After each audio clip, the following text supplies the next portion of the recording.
Jacksonville. I will see you at the Blue Crab House on Chillington Creek Road. 1010XL 92.5 FM presents the Jacksonville Jaguars. Now, the 1010XL Kickoff Show, fueled by Sawyer Gas, presented by Coastal Equipment on 1010XL 92.5 FM. Here are your hosts, Lauren Brooks, Blythe Brumley, and Fat Tony. We are back for another week because you know what? The Jacksonville Jaguars are in the AFC Divisional round. Good morning, Tony and Blythe. How are y'all this morning? I'm fantastic. Ready? Chomping at the bit? Oh yeah. I've been getting ready obviously all week for this one, as it is the Pittsburgh Steelers. It's been funny, the interactions I've had with Steelers fans online. It's like, do y'all realize who you're playing this week? Like, I get whatever idea you have of Jacksonville in your mind. If there are two teams in the AFC, actually three if you include Denver, that Pittsburgh, when they play them, ought to be nervous, it's Jacksonville, New England, and Denver. Like, these are three teams that have had no problem facing you when they're good, when they're bad, when they're indifferent. They've had no issue coming to your place or you going to theirs and handling you. But Steelers fans seem to ignore the fact that the Jags actually have a 2-game lead in the all-time series. Actually won the only playoff game between these two franchises as well. I guess none of that matters as they get ready for this. Oh, we'll just look at this year, where they beat you by 20 in your own house. Like, all of it points to you ought to be taking this a lot more seriously than a lot of the Steelers fans that I've dealt with this week have been. Yeah, I think they're relying on a name brand. And you know what?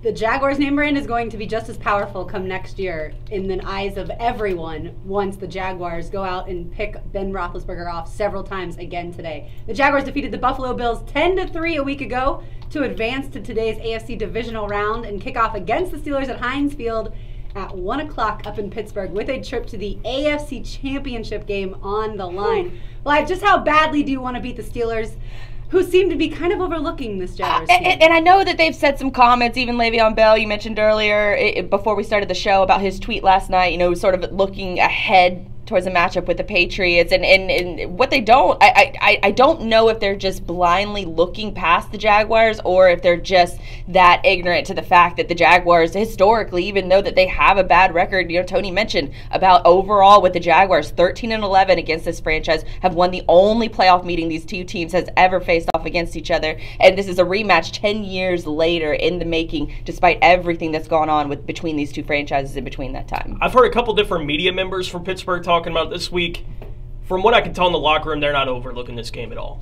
I mean, they got beat by 3 touchdowns at home. Their quarterback got embarrassed. Like, there are a lot of reasons for them to take this seriously. I think the fans are trying to overlook this one because they just want to get back to the rematch with New England because they felt like they got robbed the first time around and it won't go that way again. Well, you got a really good football team coming to your house this week. And I think the fans may not be recognizing that. From what I've heard from the people that are in that locker room, what Le'Veon Bell and what Mike Mitchell, what these guys are saying isn't any different than they've been for the last half of the season. Like, that's the way that they talk, right? Like, that's just the way that this locker room handles it. I think the fans are trying to overlook the Jags.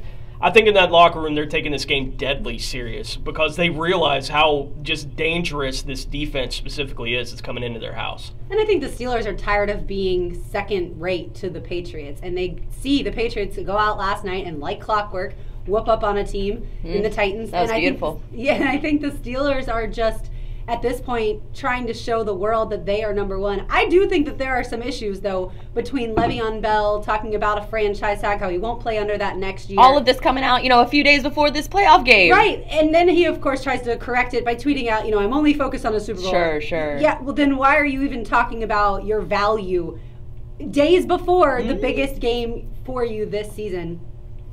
I wanted to beat the Bills really badly last week with all the talk about how many Bills fans were in town and how many were going to be at the game and blah, blah, blah.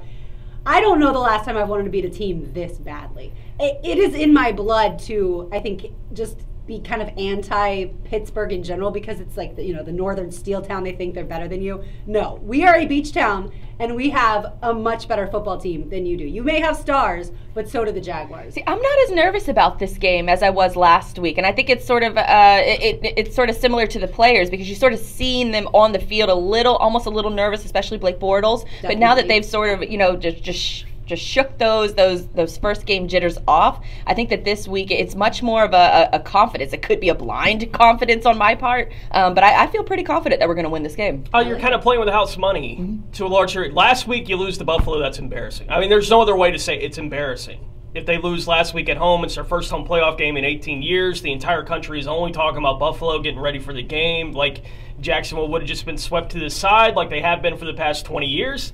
Essentially, in the National Football League, you would have lost at home to a team that couldn't stay within 50 points. Their backup quarterback in. Right. Embarrassing. That's what last week would have been, and I think that was a bunch of the nerves, not only because they haven't done this in a while here in Jacksonville, but because it's a game that you ought to win. Like, there's no excuse to lose to the Buffalo Bills. Well, they won, and now they get to go to Pittsburgh, where they're a touchdown dog against a team that you've already seen them beat this year, earlier in the season. It's nothing to lose for the Jaguars. There's only gain for the Jaguars today. Like, it's not like, from a fan base perspective, there's only gain. From a player perspective, you got to handle it completely differently. They've been handling it loose.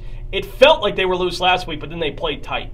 So I'm curious to see how they come out and play early on in this game, but I expect it to reflect what the fans have been all week to me, which is this is just fun at this point. It's not that I'm not going to be nervous, but it's fun. We get to go take on the Pittsburgh Steelers, and if we beat them, we're 2-0 in the playoffs against them. We're 2-0 this season against them. Like, the bragging rights, Steelers fans can say whatever they want. They can't say it to us, if we find a way to get it done today. In the win over the Bills, the Jaguars' defense was dominant, but the offense did have what seemed to be a conservative plan. Do you expect a more aggressive plan today, Tony?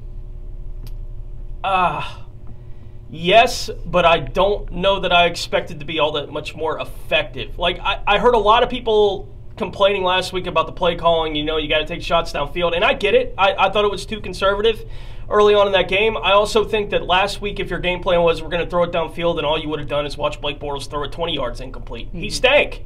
Like, there was nothing that was going to fix Blake in that game last week except for him to start using his legs. And so, watching the pass game struggle the way we have for the past couple weeks, I expect him to be more aggressive early in this game. That doesn't necessarily mean that I think they're going to be effective just because they want to be aggressive. I don't know where this pass game is right now. And for the past 2 weeks, it's been non-existent.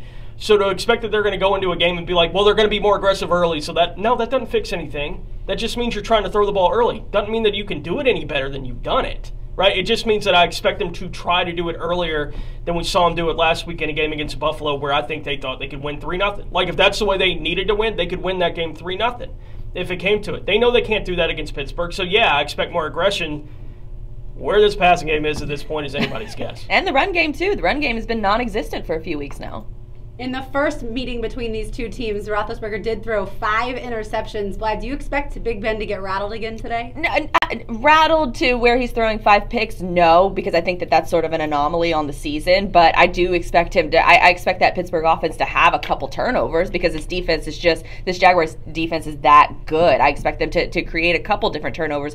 As if it comes at the helm of Big Ben or Le'Veon Bell or maybe a tip pass, that remains to be seen. But I do expect this defense to force at least 2 turnovers today. I like it. I do think Calais Campbell is going to flatten Ben Roethlisberger at least once today. We saw him do it to Tyrod Taylor a week ago. There's just something about, to me, listening to him talk this week, and we'll get to hear from him a little bit later in the show. He has energy and feels fresh, and this is week 18 for these guys, or game 18, I guess, week 19. But I do expect him to be able to get pressure on Big Ben. Big Ben is 13-7 in the playoffs, so he certainly has a tremendous amount of experience, whereas Blake Bortles, this is just his second game in the postseason. But at the same time, I feel like you talked about, Tony, with the housemate, I feel like Blake gets to go into this game and say, you know what, I'm going to give it my all. Hopefully I've somehow connected with my receivers throughout this week, and maybe practice has gone better to where he's kind of been able to figure out who his number 1 target's going to be, because I do think that's kind of been an issue, is the receiver position has just been all over the place. But for the Steelers, as far as wide receiver goes, some news came out today. Antonio Brown is expected to play despite the calf injury and the fact that he was out Friday with an illness. What do you think we'll see of the Antonio Brown-Jalen Ramsey matchup today? I think it's almost like LaShawn McCoy last week just sort of fooled me. I thought for sure he wasn't going to play, and then he plays the majority of the game. So I kind of expect the same thing out of Antonio Brown. This is a playoff game. These guys are going to do whatever it takes to get out there on the field, and even if it means cortisone shots directly into the calf, I'm pretty sure Antonio Brown's not above it. One, everyone needs to stop using flu as a catch-all for a guy having a cold for a day. If Antonio Brown had the flu and he got hit with it on Friday, he ain't playing today. That's the, and if he is, he's playing at about 50%. Like the flu that's going around this country right now, if he got hit with that flu, influenza, he ain't playing. So the fact that he was on the practice field the next day, guy had the sniffles. He's fine. But everyone overreacted because they gave him a day off. Now the calf thing, thing, home because they just didn't want him to get anybody else any sickness. I guess. I think it's just common cold, whatever, you deal with it for and guys are usually they're a little bit more wussy about it whenever they get sick. Yeah, just have some soup. It's on their deathbett if they sneeze twice in 24 hours. Plenty of fluids and get over it. Like spend a day watching Netflix and then get over it. No comment back to that. No rebuttal. No, it's facts. That's facts. I don't disagree at all. When something is going wrong with these temples, we usually just shut it down. Like that's the way life works for us. But I think the calf thing, I think, is the fact that they were talking about it late in the week. I don't think this is smokescreen stuff. I think that it's an injury that when it happened, people were saying, well, it's usually a 5 or 6 week injury. And I think we're watching a guy that's trying to figure out how to get back on the field after 3 weeks that's dealing with a 5 or 6 week injury. That doesn't mean that I don't think Antonio Brown is going to play today. I do. And it doesn't mean that I don't think Antonio Brown can be effective, because 90% of Antonio Brown may still be the best receiver in the National Football League. So it's not that I think he's all that much less of a threat, but I don't think they're getting the 100% Antonio Brown today. I wouldn't be surprised if the Jags, because of their ability with what they have on the outside with Jalen and AJ, if they just play sides. Honestly, it wouldn't surprise me, because I don't think the Jaguars look at Antonio Brown and AJ Boye and go, oh no, we got AJ on it. They're like, all right, go ahead. Go against our other Pro Bowl cornerback. Like, I think for them, there's a confidence factor there that I wouldn't be surprised if they play sides. I wouldn't be surprised if they have Jalen just following them around. And it may be a thing where they're feeling out early in the game what they want to do. But I think if you let them play sides, you're less likely to get matched up in a way that you don't want to, with the Steelers going in motion, doing other stuff where they can get Martavis Bryant if they want to on the outside on Colvin or whoever, right? Like it makes it more difficult for the Steelers to get the matchup they want if you're willing to just play aside. For the Jaguars fans who made the trip up to Pittsburgh, and there are a lot of them, what is the weather like up there, Bob? I was just looking at the weather report on CBS 47, and I heart sank just for a hot minute because I thought he was giving the weather forecast for here, but he's actually giving the weather forecast for up in Pittsburgh, and at kickoff it's going to be around 18 degrees. It's going to be sunny all day with a slight wind at times, but it's going to stay around 20 degrees for most of the game, but during at the night, so depending on how you're going to be either celebrating or mourning, it's going to be about 3 degrees. How slight? How slight? What do you mean? The wind. Slight? How slight? Like Blake couldn't throw in it last week. I'm looking like at 3 right miles per hour or something like that. 2 miles per hour, and the fact that it's 3 degrees there right now. Okay. The cold doesn't scare me nearly as much as the wind. Blake having to play in a breeze again, because that did not go well. Agreed. And you saw last night the quarterbacks in the Eagles game, Nick Foles and Matt Ryan, both of them had issues with their passes with that wind. As soon as the ball got up to a certain level, certain velocity, when it's cold and windy, it's different. It's time to run the ball. That's what this game I think is going to be, a heavy dose of running the football. Whether it's Leonard Fournette or Blake Bortles or whoever the hell else, it's going to be a lot of running today. We have a ton more to do, so keep it right here on 1010XL. As next we will take you inside the Jaguars locker room, and we will give you the keys to a Jaguars victory next on 1010XL. Get the news, notes, and inside stuff you need to get ready for game day. Welcome Morning, to Professional Football With Duval Ford pregame Friday on 1010XL 92.5 FM. Let the games begin. Strict attention to detail. That's what sets Kubota construction equipment apart. That's how they maximize performance, increase strength, and give you the dependability you demand. It's what makes them a leader. Now get financing as low as 0% APR for up to 48 months. Now through September 30th, 2017, call toll-free 1-800-794-4992 for details about costs and terms. See Coastal Equipment for greater power for the great outdoors. If you're looking to upgrade to a luxury vehicle, think Tony's Auto Sales of Jacksonville. You think of Tony's Auto Sales, think quality, selection, and most importantly, price. You won't pay that new sticker price at Tony's. So before you buy new, go see Tony. He will finance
Alex from the UK says you don't understand man flu, Blake.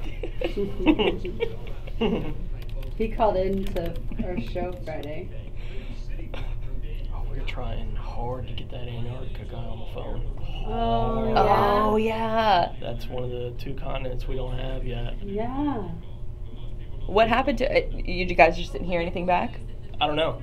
I was leaving that to Dempsey and Tyler to reach out and figure that all out. But I know we were trying. I'll get an update when I get down there today. What a time to be alive. But yeah, we don't have Jaguar Africa. flags. We haven't had an Africa call yet, Huh. technically, because all the Middle East stuff we've had is Asia, technically. But Get like one of Yannick's family members. I don't know, something. But Africa and Antarctica, those are the only 2 continents we haven't taken a call from on Jaguars today. It's pretty good. 'Cause I think I was the producer when we got the first one from Australia. Yeah. The guy in Because it was the, pretty soon. yeah, It the was guy in pretty the emergency room. quick. Yes. Yeah, in the emergency room. What? What time is it there? We were Googling. So what time is it in Australia? He's like, it's this. And we're like, yeah, he's in an emergency room in Australia.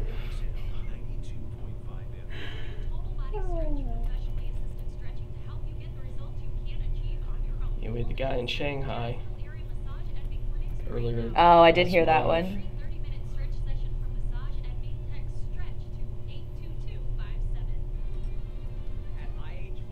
And we had the guy on from Brazil when Gus Bradley came in studio. That was cool.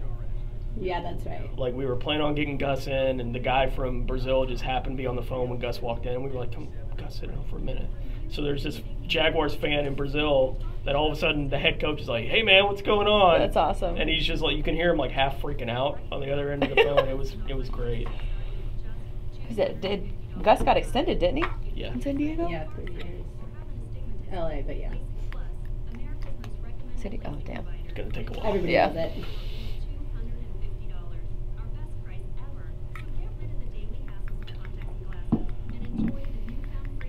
I don't really watch a lot of local news, but I was watching it after the Patriots-Titans game last night, and to see them give the locations of where, like, Teal Street's going to be and Bold City, where their watch party. I don't know if they've done that regularly, but I was like, man, 1 minute, y'all. this is Thank wild. you.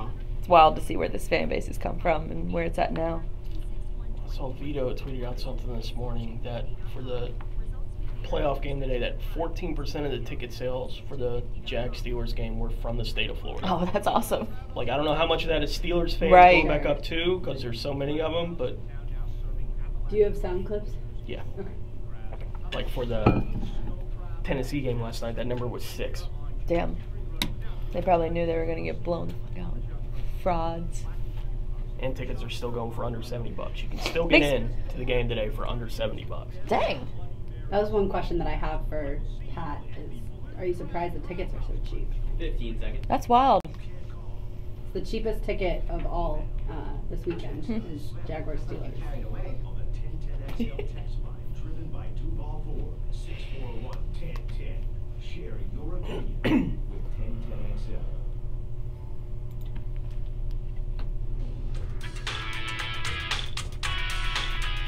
The 1010XL Kickoff Show, fueled by Sawyer Gas, presented by Coastal Equipment on 1010XL 92.5 FM. All right, you know the song, Michael Jackson, Black or White. Any idea why I picked it? Jersey color? Yeah! We've been in all black for the first game, the last game of the season, and then this game. And today it's white jerseys, black trousers, as Ryan O'Halloran would say. Well, the last time we had to wear white on black up there in the playoffs, it worked out all right. Exactly. And so to me, it doesn't matter whether you wear black or white. The Jaguars are still going to come out with victory. One quick thing. Earlier in the season, we had this segment called Outside the 904, and we had Danny Cotulo on from Cleveland, the Browns fan. That was meat guy. the meat How could panties anyone guy. forget? But he just chimed in on Twitter, and he says, "Please beat these punks today." So at least we have other fan bases rooting for us. You would think that most fans around the NFL, if they don't have a dog in this fight, would be cheering for the underdog in the Jaguars. You would think, right? You would think. Tired of this. Season. Unless you've interacted with Jaguars Twitter, yeah, you're probably pulling for them today. Valid point. The Jaguars are the only team to defeat the Steelers in Pittsburgh twice in the same season. Tony, what did you hear this week that leads you to believe history will repeat today? All right, let's take a look back at the week. Let's start with Calais Campbell. I know we're going to hear from him again a little bit later on in the show this morning, but he was talking about the mood of this Jaguars team. Obviously, his first year in this locker room. He's been in this situation before, played in the Super Bowl. He was asked about the mood of the Jags, his teammates, as they head up to Pittsburgh. The mood of the team is great. Guys are loose, having fun. I think because we're so young, it's almost like, the moment isn't too big for them. It's just like he's happy to be here, playing football still, which is good. You need that, and as a guy, being older and having played these big games before, I try to tell them, hey, keep it simple. Got to do nothing extra, just play football. But I also have to make sure that they understand, hey, you make your plays because we ain't getting no other opportunities. Yeah, it's really good to be young and kind of dumb in these kind of situations until you need to be old and not dumb in these kind of situations. So, the conversation changes as your team gets to be a little bit more veteran as to what the strength of it's going to be. We'll see if you can overcome the age in today's game. There are some established playmakers up there for the Pittsburgh Steelers. Jalen Ramsey, we hear from him every week. This was my favorite exchange for him this week as he went back and forth with poor Gene, who, thank goodness someone was there to rescue him from Jalen because he had no idea how to get himself out of this situation. The focus has been on the marquee game of the Patriots and Steelers. Do you feel that when that type of subject matter comes up, that it's being dismissive of you guys and what you have done this year? When they play? Well, they can only play next week. They have. My point is, Steelers got to get through you guys to be able to have a chance to get to that rematch. That's my point. Oh. I'm just asking. Do you feel like it's dismissive of the Jaguars when people focus on a potential rematch with? Who focus on them? Y'all focus on them? No, not us. But there's been a lot of talk. Mike Mitchell, their safety, made the comment again today. Yeah. Who? 5 seconds. The one that Leonard trucked in the game. Oh, I don't much know him. Jalen. I love him so much. Jalen. Please never leave. Poor Gene. The question wasn't even a bad question. It was just, You're not going to get anything more than that out of him, especially this week. I mean, it's full Jalen mode this week. Who? You saying that? No, Jalen, believe us. Tell me. Here in Jacksonville, we are not assuming that you're going to lose on Sunday. Believe it or not, the media is not out to get you in that kind of way, as if it would have any effect anyway. Although last night after the Eagles won, did you hear Doug Peterson's comments to the media? It was like, none of you believed in us, They stuff. all And it's do like, it. I know, it's like you do realize the media is not the ones that are against you. It's just their jobs to talk about things like, hey, the Eagles are the first underdog in history as a number 1 seed with the number 6 seed coming into your house. That's a job to report that, to talk about that. The media is not sitting there going, man, the Eagles are definitely losing today. No, and it's 2 years ago, motivation. the Denver Broncos won the Super Bowl, and all the players were like, none of you believed in us. Oh, the second biggest favorite in the AFC going into the year. No one thought you could win the Super Bowl, you bunch of clowns. But they rally around that stuff. It's just the way it works. Yeah, it's more, I guess I'm like, wait a minute. If there's a team that no one believes in, it's this team here in Jacksonville. Have you seen the stuff on the quarterback Blake Bortles this week? We get to be the ones saying no one believes in us, not you, Eagles. You're the number 1 seed. I understand you lost your quarterback in Carson Wentz, but you don't get that claim. None of y'all thought we could win. Whatever, man. Whatever gets you going for game day. One more cut here from the offensive coordinator, Nate Hackett. He was asked about the running game and why he is confident that it can get back on track this week. With our run game, the run game's a unique thing. It's always one of those things you have to be happy with a 2-yard gain. So I think it's just kind of like you always talk about. It's always like you're kind of like, okay, one's going to happen here pretty soon, and you're going to get that long run. And I think that the big thing is just committing to it, because I think when you commit to it, it gets you a better third down situation, even if you get 2 yards and 2 yards. And so I think you just keep on rolling with it and just keep on showing that you're going to do that and put stress on the defense to be perfect every play and fit every single play. We'll see. Hackett, you can't get 2 yards and 2 yards and 2 yards. That does not equate to a first down. No, it doesn't, but I get what he's saying, though. You can't stop running just because you only got 2 yards on the last one. And especially for this Jaguars team. Look, Blake had that run in December where the run game wasn't really working, and whatever was going on with the passing game was working so well that they didn't need it for 3 weeks. Well, for the last 3 weeks, they've needed it, and they haven't gotten it, and Blake hasn't been very good. I mean, that's throwing the ball. He has not been very good for the last couple of weeks, and if they're going to get a similar effort from Blake today, then if they can't run the ball, they're in big, big trouble against the Pittsburgh Steelers this afternoon. I definitely get his point. You have to be patient. You can't abandon the run game early if it's not working, especially with this temperature and potentially a little bit of wind, even though it doesn't seem like it's going to be too much. No, and the first matchup against Pittsburgh is Exhibit A of that. They didn't run the ball well early against Pittsburgh. No. They weren't. It was a stone wall. Fournette had that one, 90-yard run. That was the last play. Yeah, that was after everything was already That was the last play. Like, they ground him down, and then on the last couple drives, Jacksonville had the drive where they ran it 11 straight times or whatever. They never threw the ball on a drive and got a touchdown. That's the way the run game was working in the second half of the game against Pittsburgh the first time around. Then they got the 90-yard run. Blake threw for 80 yards the first time they played Pittsburgh. Mm-hmm.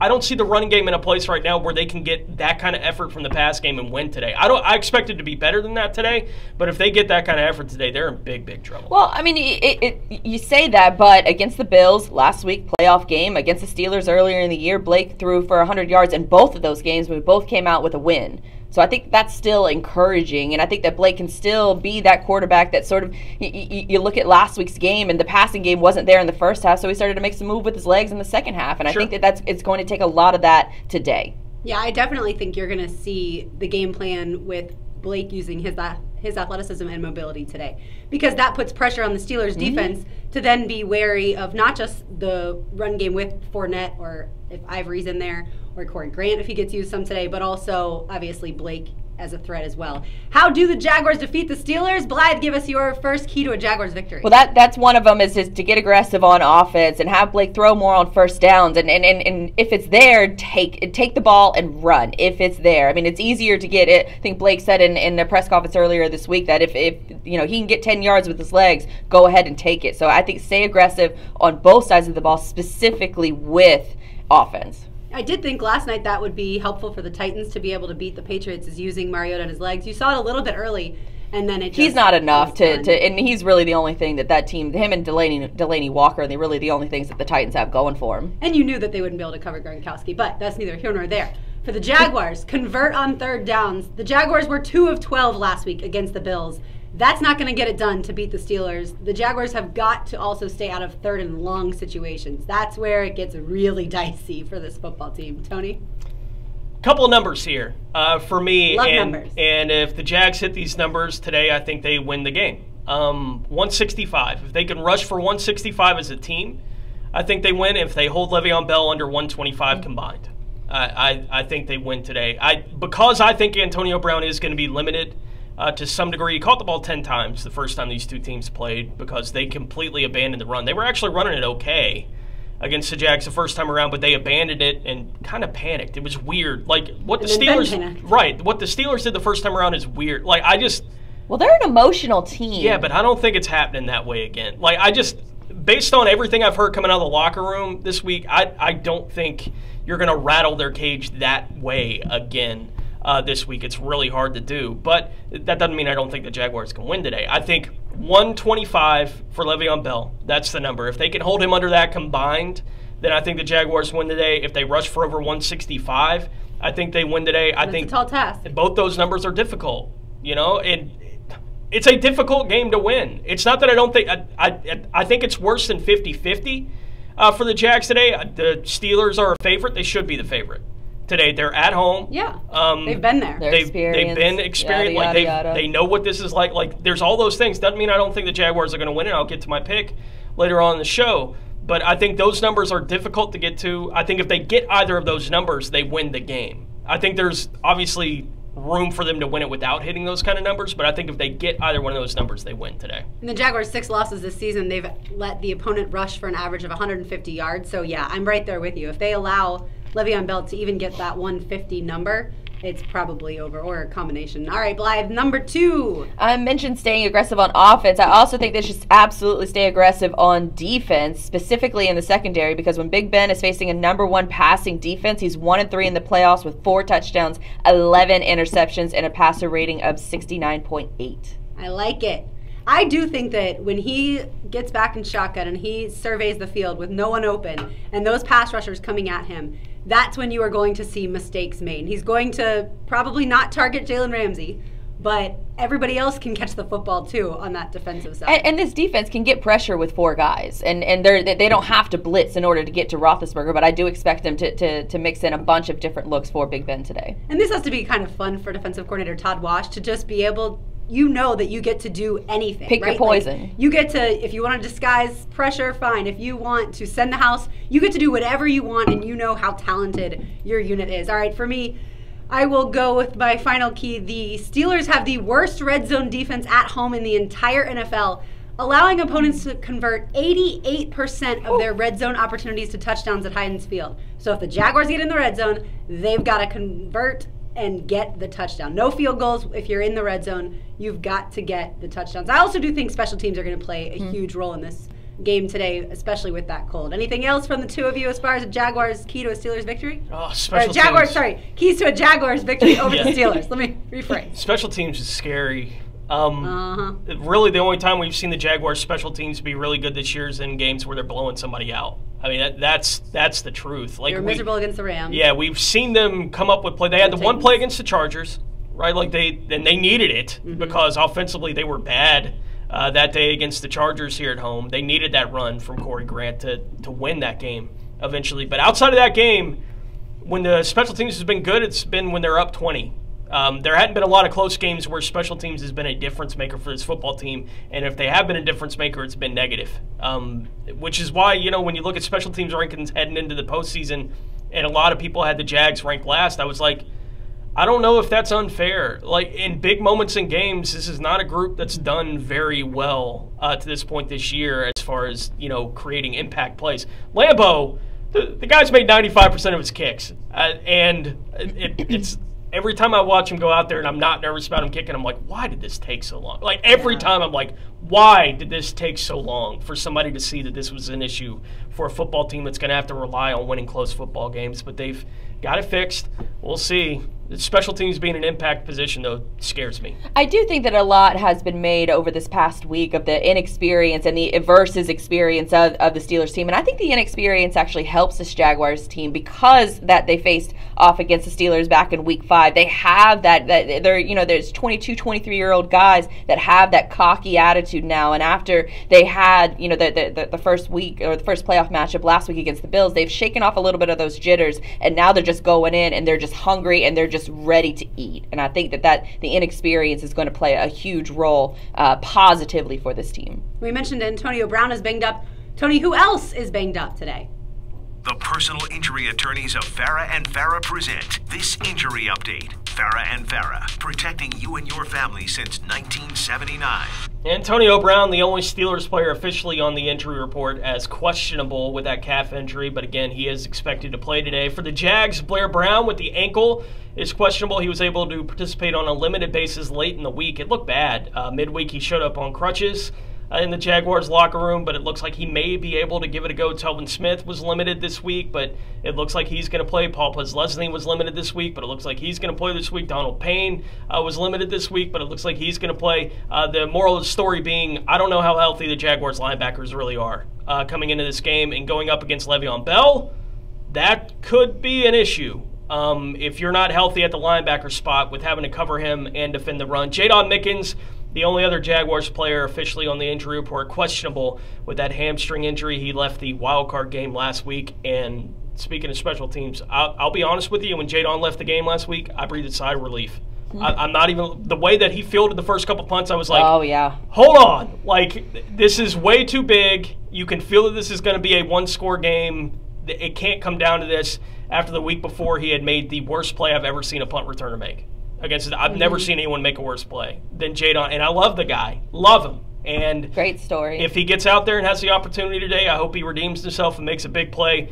But when he left the game last week, I was like, whew, Get somebody else back there that I know is just going to catch the ball, please. Yeah, I expect E.D. Westbrook to be the punt returner today based off of not just Mickens' hamstring injury, but also the fact that, yes, the last 2 games, it did not seem like he was comfortable back there whatsoever. No. That first punt last week when he bobbled it, I was like, oh, no. Yeah. You can't have that on this stage. Mm-hmm. And that's one of those where it's just a young guy.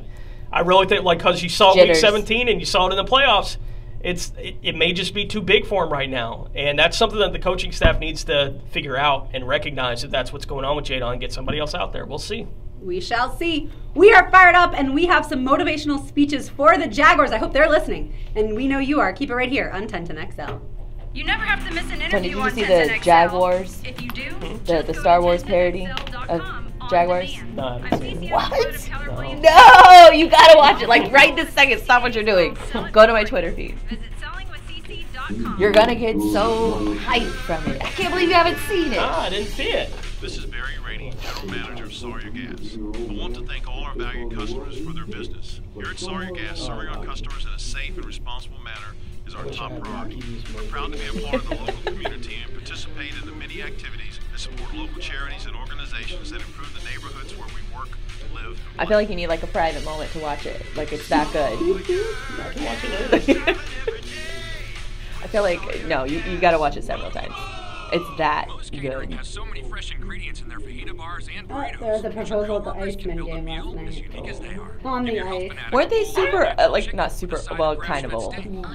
I can't tell because Which I thought was zoomed cute. in from a suite, but it does not look like they're young. And your intern a break from traffic. Moe's delivers. Score. Please, everyone in your office, visit Moe's.com/catering. Call Moe's 24/7. Welcome in, YouTube. I can remember being in a theater when that movie came out. Rocky? Oh, this Rocky. This is Rocky Balboa. This is the 6th one.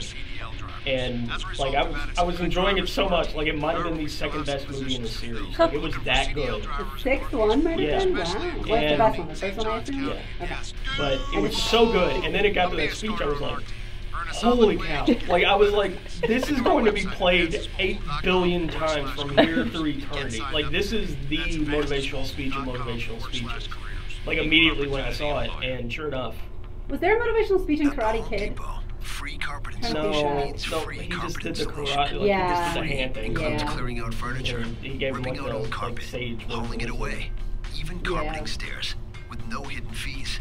Free installation on carpet $699 or more means free installation. Only at the Home Depot. More saving, more doing. Valid on carpet priced $1 or more per square foot.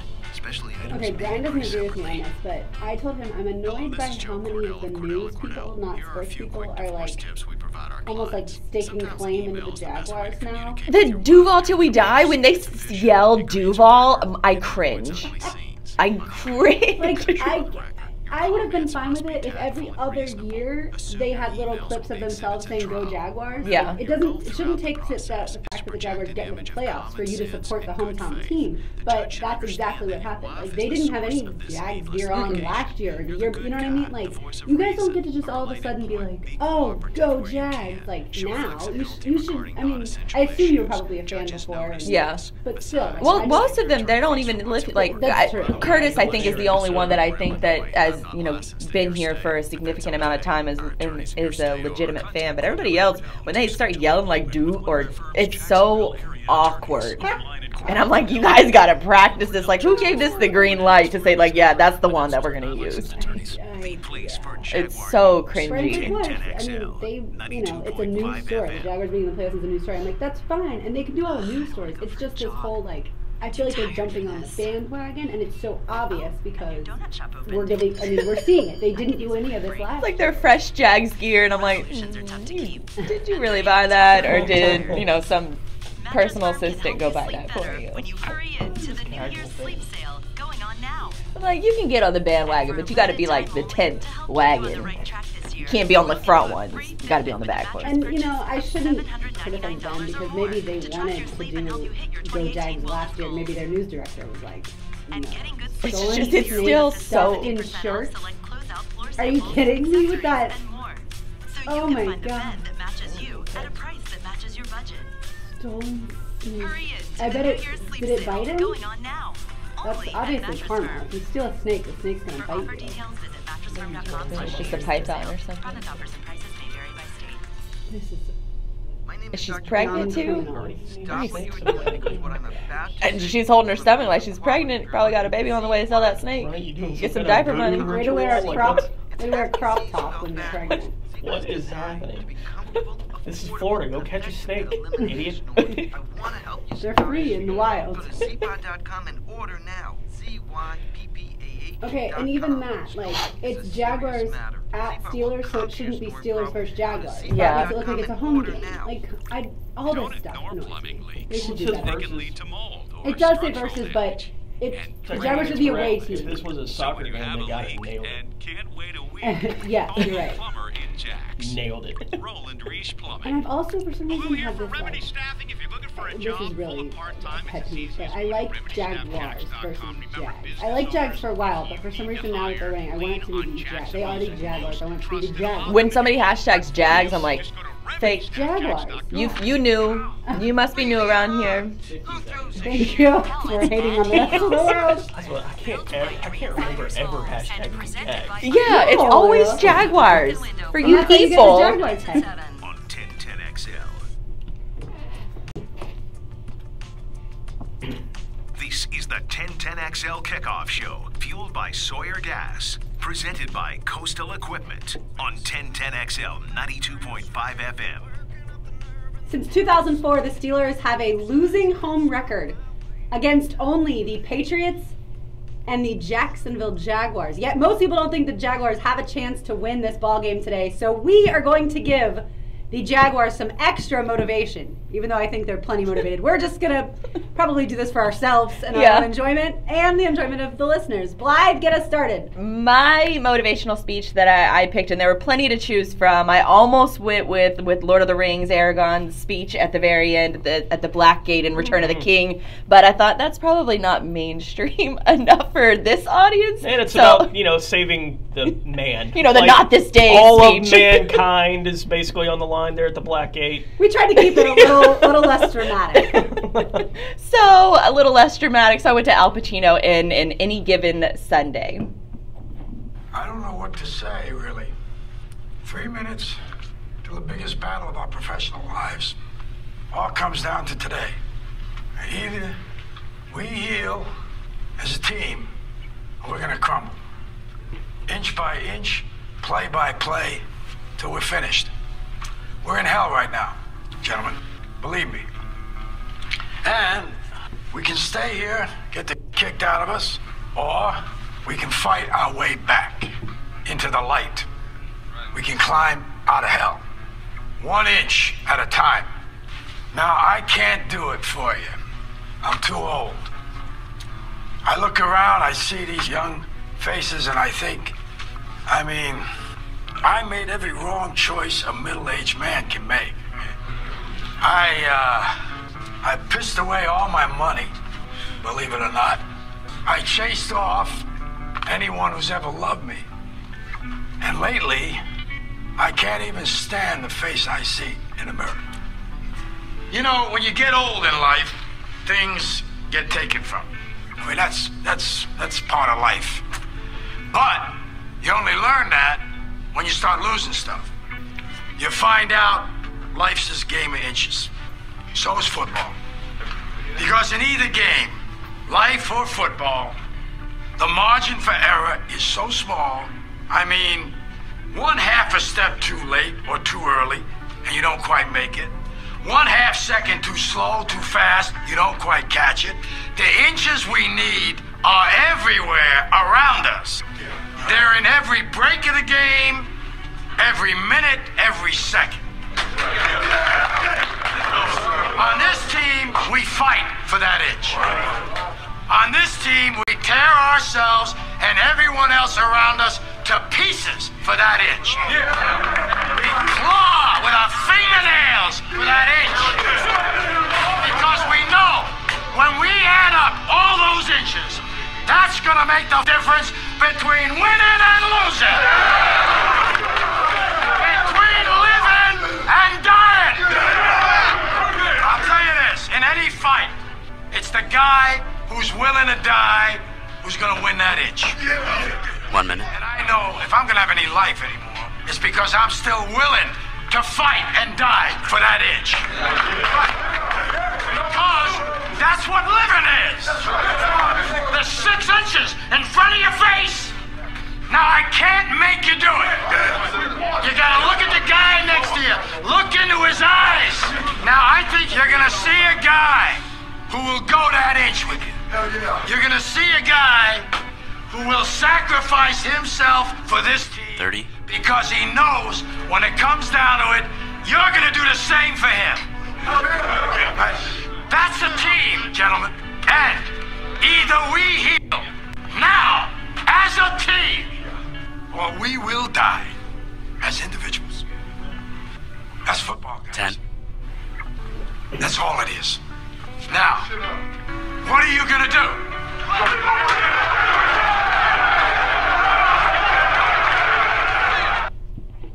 Oh, I love it. It gives me goosebumps. It makes me want to run through a brick wall. If there's one team that I would predict that's going to have that much more team mentality than the other, it does feel like it would be the Jaguars.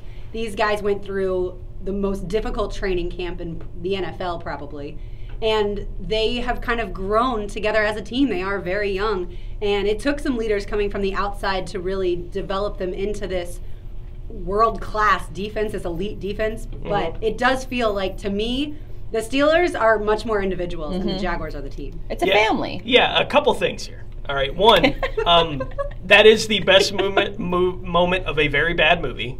Any Given Sunday is terrible, Totally but it is a great, great locker room speech. Secondly, Blythe, you have got to see The Godfather because you haven't even seen that guy at his absolute peak best. I know. Add it to the Pacino. list. And third, I think, look, it's these great speeches. What is so great about them is they apply not just to football. Like, they are bigger than that. And actually, when we get to mine here in a few moments, mine has very little, in fact, nothing to do with the game of football. It's not from a football movie. It's not about that at all. It's hardly even about sports. The particular clip that I chose, but I think it is very applicable to not only motivation but a fan base, which is more the direction I went with it. And you chose? I thought about a lot. I thought about a lot of different things. I approached Tony on Thursday and I was like, do you have your clip yet? And he's like, no, Lauren. No, I was thinking about being funny with it and, being kind of cute with it, and I decided not to do that. And in the end, what I decided is, after watching a bunch of them over the course of the last couple days, was I wanted to find something that may not necessarily reflect directly on the game, but I think does apply to this fan base. And I think that's more what this clip is, from a fan base that is looked down upon, that has, had that little brother mentality at times, and that idea behind that. It's the speech from Rocky Balboa. And for those who maybe haven't heard it, the setup is he's outside his own restaurant arguing with his son, who is basically yelling at him because he's going to get back in the ring, and is embarrassed that his dad would feign to embarrass him by going through and doing what he wants to do one more time. And Rocky basically goes into this speech, and it turns into this big motivational moment. In my mind, the most motivational moment maybe in the history of movies is the speech that we get from Rocky Balboa right here. You grew up good and wonderful. It was great just watching you every day. It was like a privilege. Then the time come for you to be your own man and take on the world, and you did. But somewhere along the line, you changed.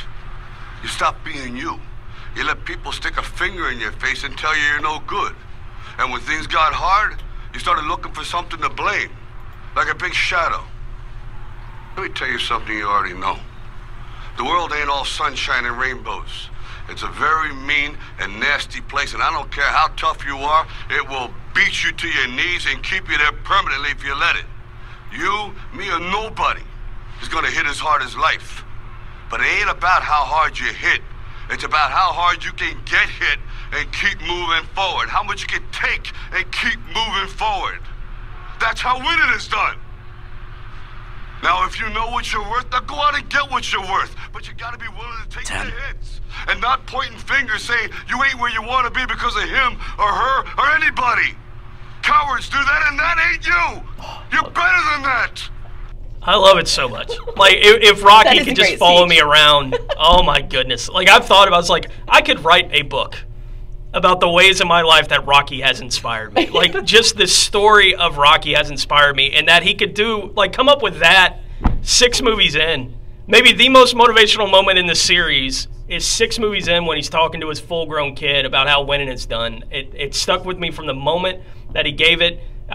In my book, the most motivational thing I've ever seen in a movie. And I agree with you. It applies to a lot more than sports. The fact that, you know what, life is extraordinarily difficult at times, and it happens sometimes when you least expect it. You'll have, the worst news you may have ever received, and you have to get back up, and you have to keep moving forward. And the spirit that you need in order to accomplish great things, it's captured, I think, in that moment. I can't tell you how many times in my life I've been having a moment where I'm facing all that stuff, and all of a sudden that Rocky music starts playing in my head. I'm like, nope. I was like, Rocky ain't quitting, I ain't quitting. That literally happens to me. Like, that is something that is part of my brain, is in those tough moments, Rocky music. I can't quit. Rocky wouldn't quit. I love it. I absolutely love it. All right, and mine is Miracle. Of course, my relative, Herb Brooks, was the coach. I'm kidding. No relation whatsoever. Oh, because I'll let you set it up. Sorry. You're good. Herb Brooks in the movie, of course, and then the real life player turned coach who led the 1980 U.S. Olympic hockey team to victory over the seemingly invincible Russian squad. And here is Herb Brooks. Great moments are born from great opportunity, and that's what you have here tonight, boys. That's what you've earned here tonight. 1 game. If we played them 10 times, they might win 9, but not this game. Not tonight. Tonight, we stay with them, and we shut them down because we can. And you were meant to be here tonight. This is your time. Their time is done. It's over.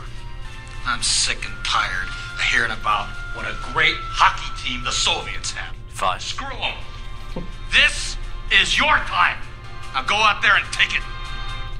Obviously, I edited out a lot of the silence because that clip is about 2 minutes long, and it is very dramatic in the movie, but I wanted to kind of shorten it up. Sure. But to me, the part that rings most true, resonates most true with me today is I am sick and tired of hearing about how good the Steelers are. Their time is done. In back in my hockey days, my old roommate's brother was actually in that movie. Oh, so yeah? he still gets a residual check from that movie years ago. Love it. I would like to get a residual check. I mean, it's not much anymore, but used to be. Something. Used to be a lot Like, you go to the mailbox and you're like, Right. oh, what a nice surprise. I was a paid actor That's in a right. movie. Movie star, right here. You show it to the movie star. Still get my checks. Well, maybe he even gets money from us playing that short clip here on the show. Stephen Kowalczyk, so shout out to him. We will go outside the 904 and chat with diehard Steelers fan Pat Muldowney. That is next. Keep it right here on 1010xl. I'm Frank Frangie. Get the facts from Jacksonville. We've talked enough about the Saturday playoff action.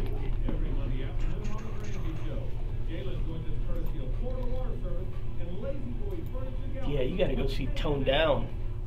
Tone Down? Tone Down. What's that? Pacino in Godfather, back before he just screamed everything. That's on my list as one of the movies I got to Netflix see. I have never seen Pulp Fiction either, so I have to see that one. Seen Pulp Fiction? Mm-mm. I like Pulp Fiction. Well, that's all streaming on Netflix. You can watch any of them. That's good. I just got because I got rid of Netflix a while ago because we're on a T-Mobile family plan, and apparently with T-Mobile you get free Netflix. And so I finally got all that stuff set up this week. So I'm back in action with Netflix. I've been watching Planet Earth 2 though. Cool. So stressful with these animals almost dying, and I'm like, I can't take this. My heart. These poor lizards. The first thing they see out of life. Yeah. They open their eyes and they see their brother or sister getting killed by snakes, and they got to run for their life. I'm like, I can't take this kind of stress. No, it was good. Both those series were good. That's on my list to watch. The Crown season 2 is out. I gotta watch that.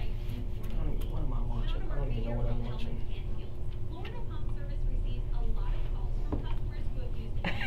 I love seeing all the fans up in Pittsburgh. Because it's Academy season. Oh yeah. Now that I have movie The pass, Golden Globes were I last will week. suffer even through these movies that I have you no will interest watch in, them? just so I can have someone to root for at the I like Best it. Picture. Is that an actual Jaguar? Yeah, it is. Okay. The one guy that tweeted us, like, the Oh, animal. yeah. I was like, is that, it kind of almost looks like a panther at first, and then I saw the spots. No, it's almost like an albino. What's it called? Like a bad thing. It's not an anomaly. Mutation. That's what it's called. Mutation. Okay. Because I follow the subreddit Nature is fucking lit. And they have pictures like that all the time, and that one was on last week. I'm like, oh dang, that's like background worthy.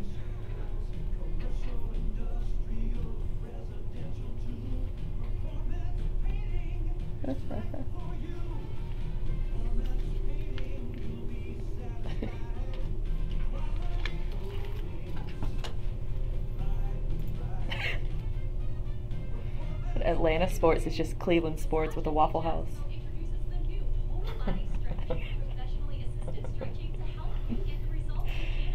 God, what a bad week. Video of the guy jumping into the shorts over and over again. No. This is fantastic. It must be Olympic athletes. He's literally doing all sorts of different things, jumping into shorts. Like multiple different ways. And every time he jumps into the shorts, it's fantastic. They must be pretty bored. That's You've got to really work out hard a ton. to do. If I was doing that kind of stuff, that'd be all I wanted to do. How can we turn this into a trick? Yeah.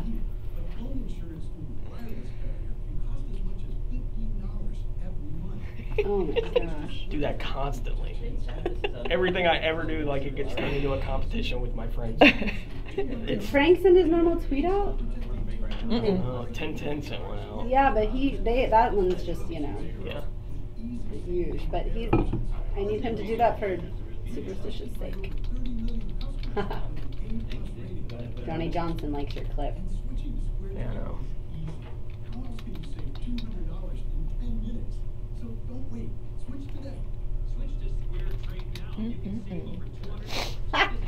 Brent, this day might bring new meaning to Telvin Smith's 10 toes down, my toes might be down and out. The Disaster Artist YouTuber says it was really good. I loved it.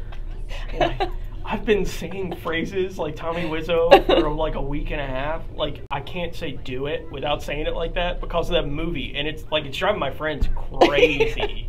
What are you talking about? The Disaster Artist, Is that the a movie. movie? Yeah. Okay. So it's about this really weird dude is basically what the movie's about. James Franco's just playing this whacked out dude who made a really terrible movie. That's what the movie is about. Okay. But the way he talks, like... I swear he's on drugs Do it. 24/7. Wiseau or Franco? Franco. Franco might be. I think He's good to go? Like, my roommate yelled Awesome, at me. thank you. He And came in do the I have living it room. I right, was like, oh, Downey? hi, Steven. He was like, Okay, no. thank you. 30 seconds ago. I said it and then I was like, I He's didn't like, clear that. I watched We've that had movie. enough. I was like, you can't do that in the house. It's too much. Like, what, man? What big deal? Just say good morning. 228.86.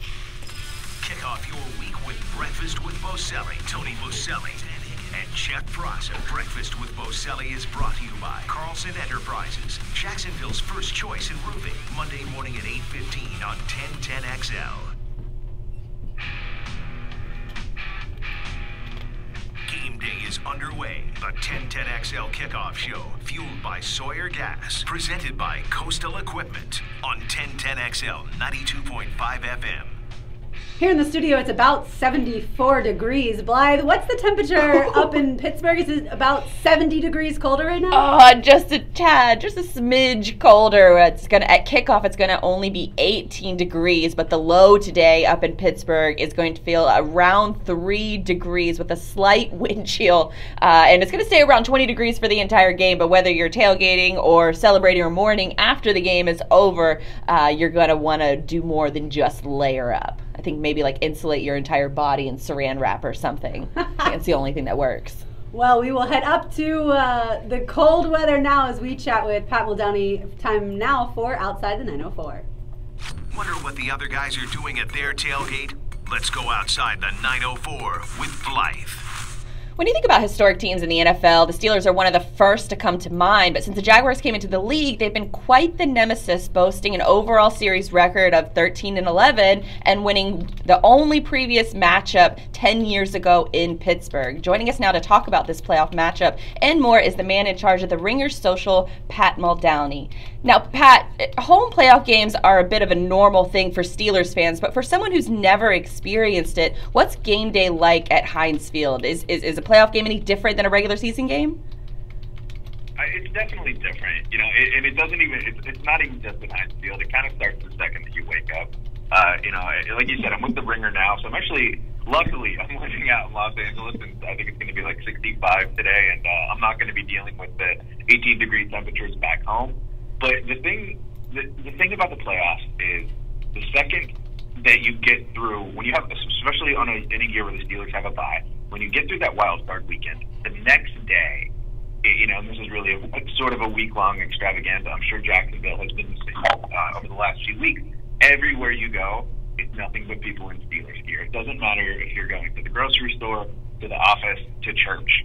Steelers gear head to toe, pretty much the whole way through the city. So while Pittsburgh is a football-crazed town year-round, especially a week where they're going to be hosting a playoff game, things are certainly just a little different. Now, as far as like the tailgating aspect is concerned, are fans getting there super early? Like, if it's a 1 p.m. kickoff, are they getting down there, say 6 a.m., or is it sort of just a normal kickoff, just amped up slightly? No, it's crazy. People, people wait all year for this. It's easy to assume that fans might take it for granted because the Steelers luckily have been pretty successful, for the last, decade and a half, at least since once we got through the 90s. And they're there. They've waited all year for this. It doesn't matter if it feels like it's 3 degrees outside. The one thing that isn't a variable every year is that the temperature is going to be miserably cold where nobody wants to be outside. So the one thing that we are lucky as people from Pittsburgh, everybody's prepared for it. Now, I'm sorry, Blythe. From the moment that the Jaguars came into the league, Tom Coughlin circled the Pittsburgh Steelers in the AFC North. Like, that was the team. We are building this team to beat the Pittsburgh Steelers. So for the Jags, this has been a rivalry since day one. Every time that they get to go up against Pittsburgh, it's been the measuring stick that they had twice a year for the first handful of years in the franchise's history, and they still kind of view it that way whenever they get the opportunity to go head-to-head. So Week 5 was a big deal in Jacksonville. How does Pittsburgh view the Jaguars? This is so great. It's so great to have the Jaguars back. It's so great to have the Jaguars in the playoffs. And, really, the Jaguars have kind of built the same structured franchise that they were going up against with the Steelers in the 90s. Now, I forever will love Neil O'Donnell. I think most of Pittsburgh will. But, there's no conversation ever about is Neil O'Donnell an all-time great quarterback or an NFL Hall of Famer. That 90s Steelers team, when this Jags-Steelers rivalry at the time was really born, was a team built by running the football and playing amazing defense. And, that's kind of obviously been the Steelers' MO all the way back to the Chuck Noll days. But, what Coughlin has put together down there and seeing Jacksonville build success off of that, a very similarly structured team, it's just, I've been having flashbacks all week of, the good old days when, we quickly had to stop perceiving Jacksonville as an expansion team and, well, hold up, this is, for real right now. And I think for a little while people may have forgotten how heated that Steelers-Jaguars rivalry was. But regardless, it's so good to have it back. And I think it's safe to say that after the game earlier this season, there are no comfortable Steelers fans heading into today. Last week, the Jaguars and Bills game had the highest ticket prices of any of the wild card weekend games, and yet this week, Pittsburgh, Jacksonville, the ticket prices are very reasonable. Are you surprised by that? While I say, people don't take it for granted, I'm not surprised by that, I would say. There's this game, while it's obviously a very big deal, no Steelers fan set out this season hoping that they'd win a divisional round playoff game, and that would be the way that the season ended. Although, knock on wood, it's kind of shaping up that after watching the Patriots play yesterday, that it seems like both teams today might be playing for a chance to get their butt kicked next week.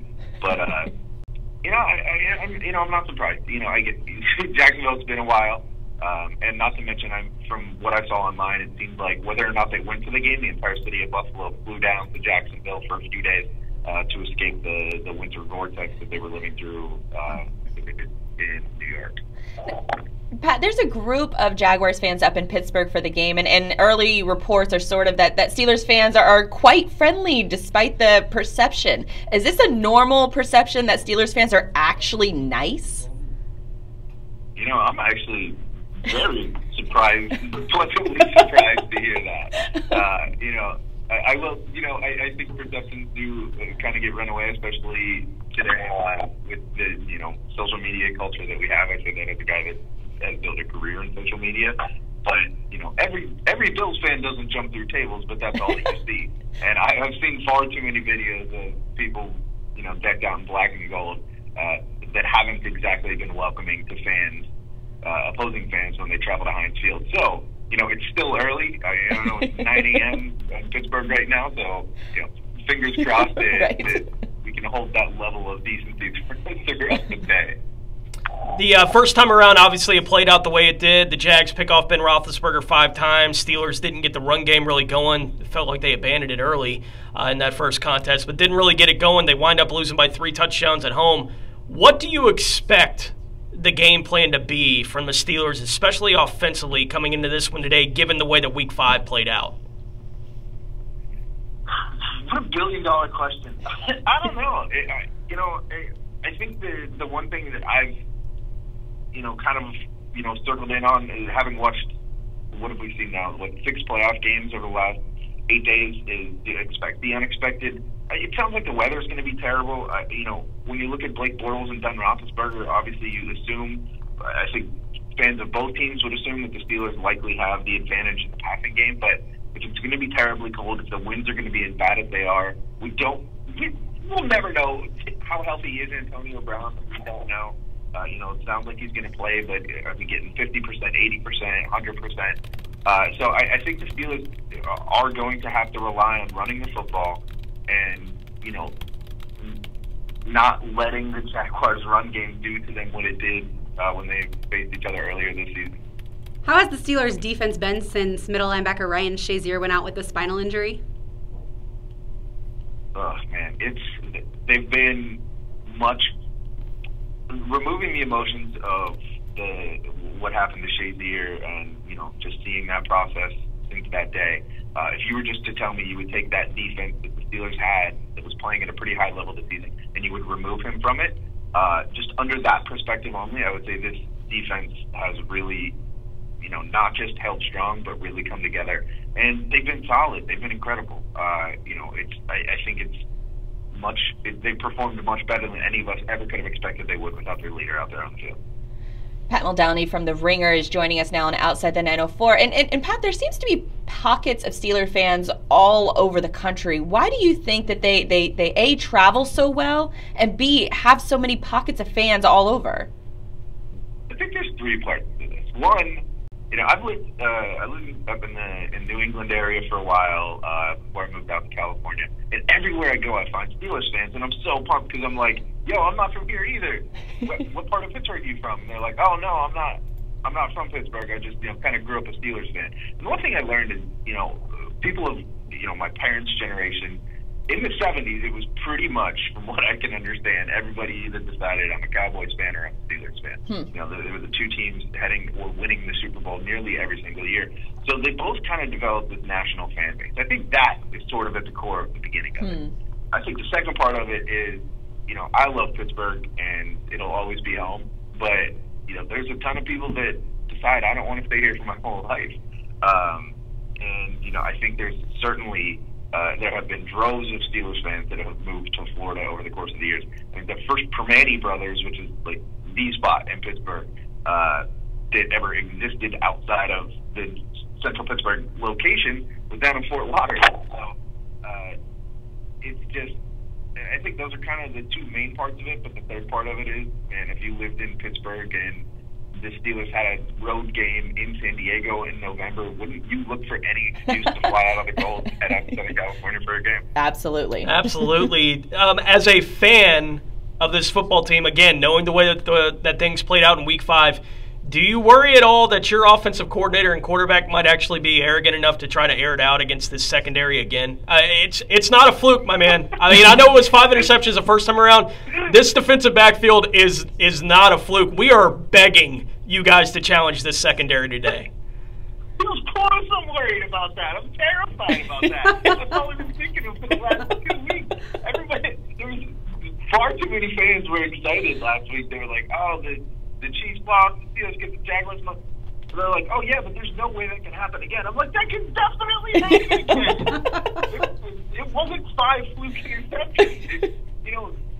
Roethlisberger has this blind confidence, which makes him as good as he is. But on the flip side, when you're going up against a defense that is solid all around is the Jaguars defense, they're going to get pressure on him. And the secondary, like I said, we have no idea what to expect from Martavis Bryant has been good and terrible this year. Antonio Bryant might be hurt. And Juju Smith-Schuster is a rookie, so we don't know. A rookie from California that played at USC is about to step out there in 0-degree weather in the playoffs. So, needless to say, there are a lot of variables that have me. I mean, it's 6:10 in the morning in Los Angeles right now, and I've been up for 45 minutes freaking out about this game already. So, yes, I'm very nervous about what could potentially happen between the Steelers passing game and your secondary. Yeah, it sounds like you lost sleep over that. Before we get to your final prediction, will we see any Steelers fans in the stadium either tailgating before the game or in the stadium shirtless? I mean, probably, but I don't know.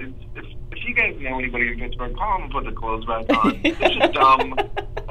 And honestly, CBS, if you're listening, don't put them on TV. Let's not encourage dumb behavior.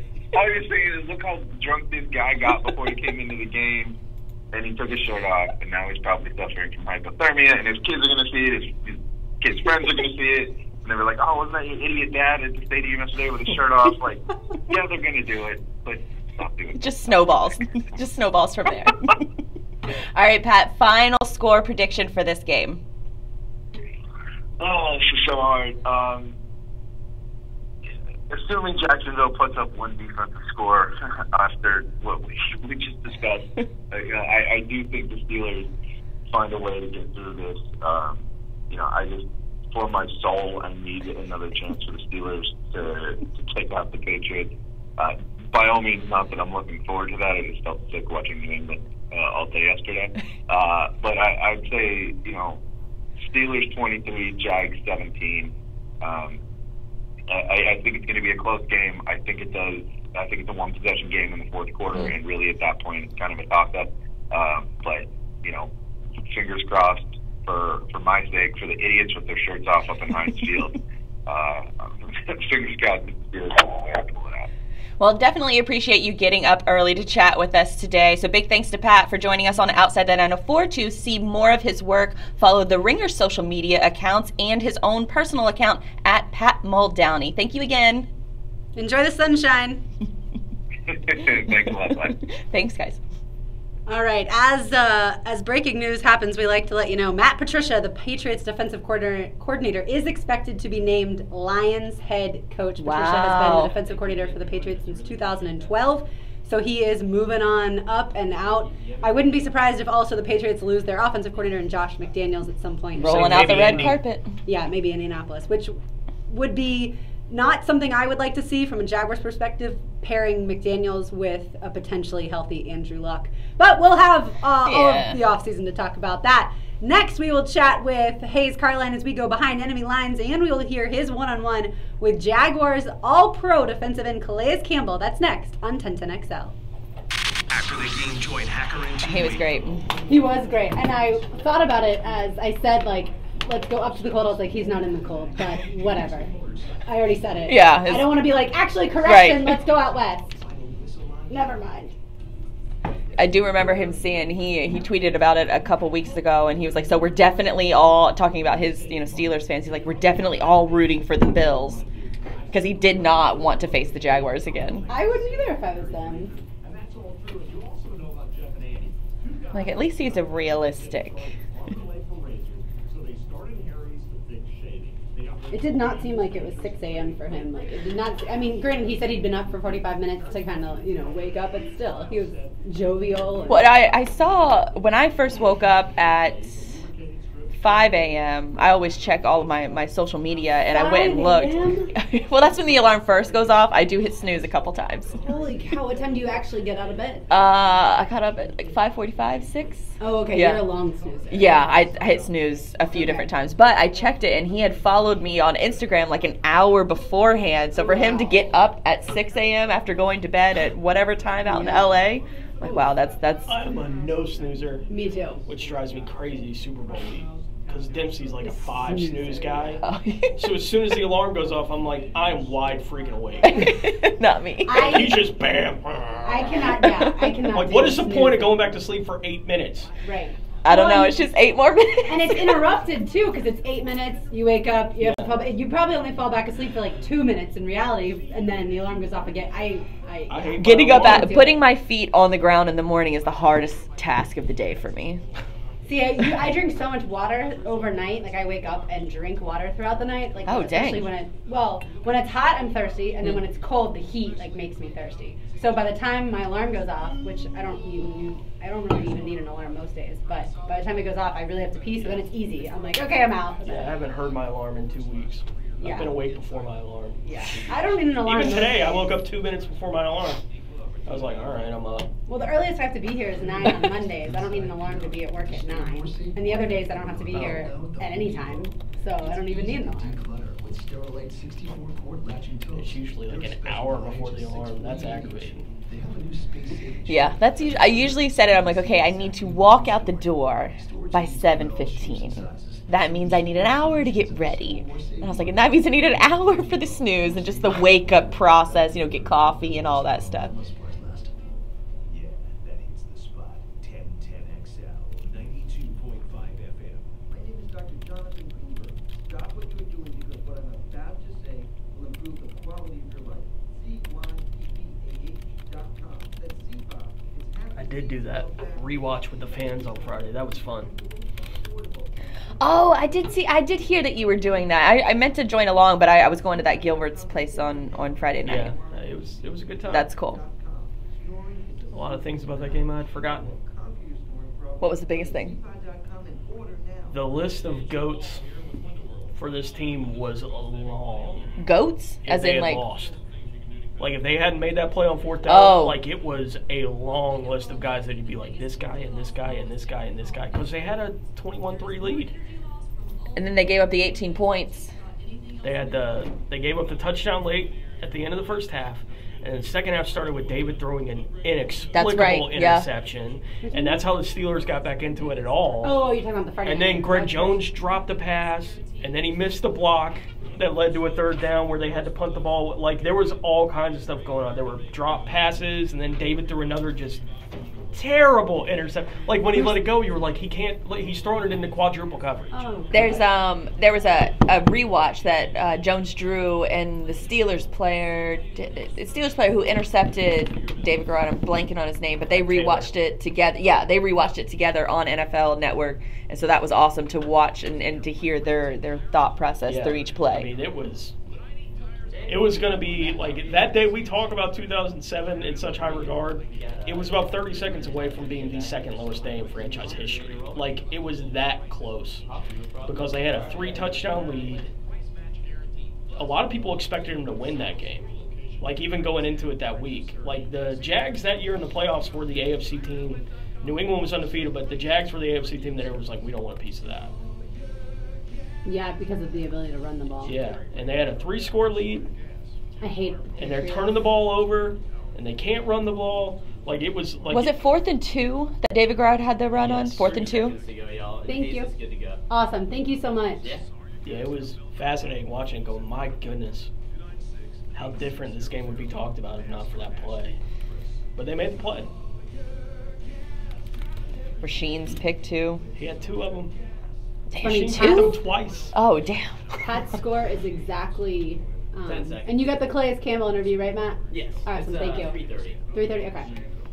His score is exactly Frank and Hayes' score, except Jaguars 23, oh, wow. Steelers 17. Now let's go behind Behind Enemy Lines. Brought to you by Riverside Pain Physicians. Heading up to Pittsburgh, we're going to say hello to Hayes Carline, Jaguars beat reporter for 1010XL. Good morning, Hayes. Are you warm? Good morning, Lauren. I am not. I'm actually outside, but it's beautiful. I mean, it's blue sky and sunny, and there's not a whole lot of wind. But I am walking to the car right now, and I can see my breath, and there's a lot of snow on the ground. But it's great football weather. Well, thanks for joining us today as you go out and brave the elements. How do you think the cold will affect the Jaguars' game plan? I really don't. I mean, if it's like this, then I really don't expect it to, because there's not a lot of wind, at least, where I am, and I'm fairly close. I'm staying at fairly close to the stadium, so I wouldn't think it's drastically different. And, so I don't think it really will. I think they'll, unless the conditions worsen, I think they'll feel comfortable throwing in this. What was the mood in the locker room this week, Hayes? I thought it was outstanding. I thought they had the right attitude and very loose. I do think winning the first playoff game helped as far as taking some pressure off. I mean, but they had the right mindset of there's still pressure because we're trying to win the Super Bowl. But I do feel like they've handled it the right way, and they may not play well this week or today, but there was no indication of that from what I saw in the locker room. Hayes, both of these teams can be pretty emotional at times. Who on the Steelers can the Jaguars gain the mental edge over? I think it starts with Roethlisberger, who I think is a very tough player. But when you've thrown 5 interceptions just in 3 months ago on your home turf, with Antonio Brown, and I mean, I think that's got to get in your head a little bit. So I don't think that Roethlisberger is going to be bothered by any trash talking or anything like that. But I think it starts with him. I mean, this is a big game for Roethlisberger in terms of legacy. I mean, I think if he's able to go out there and dissect the Jaguars and get a victory, he doesn't need it as far as heading to the Hall of Fame, but I think it's a performance that people will remember.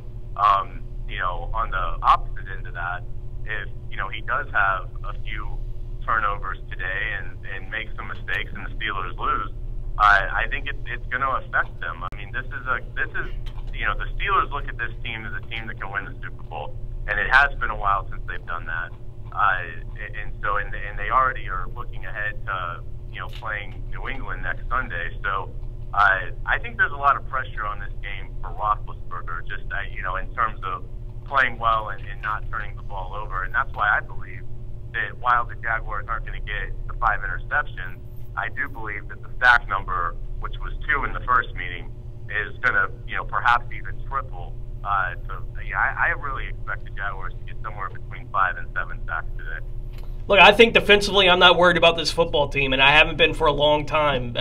When they lose, whenever the season ends, if it ends without a Super Bowl victory, I don't think it's going to be because of their defense. I think it's going to be because of how limited they are at times on offense. What do you expect to see out of that side of the ball, specifically Blake Bortles, who has had a really, really bad back-to-back weeks throwing the ball here coming into this one? I think Bortles will play better than people think. I don't think the running game will get going nearly like it did in the first meeting. Fournette, to me, just doesn't look like the same guy. So I think I almost think that if you told the Jaguars they'd get 85 rushing yards out of Fournette today, they might take it, even though that's on the lower end. But I think it's going to come down to Blake. But I think he will perform. I think they've got to get away from the conservative approach that they've had the last couple of weeks. I think they will do that. I think Nathaniel Hackett will call a looser game, give Blake a little bit more of a chance to get in a rhythm early. And I think if they do that, I think they can have success. So one thing that I'll be interested in seeing is last week the 4 receivers, all took roughly 32 to 36 snaps. I don't really like that. I'd rather have 3 that are really getting the majority of them. I think it helps you get in a rhythm. But the good thing is if you have 4, the Jaguars need to figure out midway through the second quarter which of the four have really come to play, and then devote the second half to really giving those guys the lion's share of the snaps. So I think it's going to be crucial for Dede and Keelan Cole to get going early. Marquise and Allen Hurns, I think, would have a little bit more of a leeway, but they are coming back from, injury still and rounding into form. So I think it's big for these receivers, make a play early, earn the trust of the staff and Bortles back, and go out and get it done. And conversely, if we're seeing guys short-arming passes or flat-out dropping them, then they need to be on the bench. Hayes, when these teams met in Week 5, defensive tackle Marcel Darius was not a Jaguar yet. How much does he play a factor in this game? I think he'll play a big factor. I think Darius' play has really picked up. And, again, the recipe for the Steelers today should be Le'Veon Bell. I mean, I think, if I'm Mike Tomlin, the directive that I give coordinator Todd Haley is, look, at the end of the day, I want to see Le'Veon Bell, with 30 carries or more. I think that's the recipe for Pittsburgh today. So, I mean, that's going to put Darius, in a position to make some plays, even if it's not making the tackle, just, plugging things up and forcing, Bell to have to, wait on his hole a little bit longer than he wants. So I think Darius will play well today, and I think the Jaguars will do a pretty good job on Bell. I think the target number for Le'Veon in terms of total yards is 115. He had 93 in the first meeting. I think if the Jaguars, I don't think are going to do that good of a job again. But I think 115, which I would look at as something like 70 rushing, 45 receiving. I think if the Jaguars can give him that kind of an output, then I think they win the game. Hayes, if Antonio Brown can't go or if he's not at full strength, who's likely to have the bigger impact, Schuster or Bryant? I really like Martavis Bryant. So I would lean towards him just because of his athleticism. And I think Roethlisberger, I think the issues that they had mid-season, they've somewhat overcome. And Roethlisberger is going to look at it, and if Brown is ineffective or inactive, then I think he's going to just say to himself, look, I have no choice. Martavis Bryant's my new best friend. Juju is interesting because we just don't know. I mean, the Jaguars no longer have a player on the roster that doesn't have a playoff, experience under their belt. We don't know how Smith-Schuster will handle playing in the postseason. He's handled everything very well up to this point. But there is a lot of pressure on the Steelers. He is a rookie. The cold might bother him. He's from USC. So, I think it'll be interesting to see. But if Brown is, has to leave the game early, then I think Martavis Bryant becomes the guy that I would put Jalen Ramsey all over. What matchup do you think the Jaguars have the biggest edge in? What matchup do you think the Steelers have the biggest edge in today?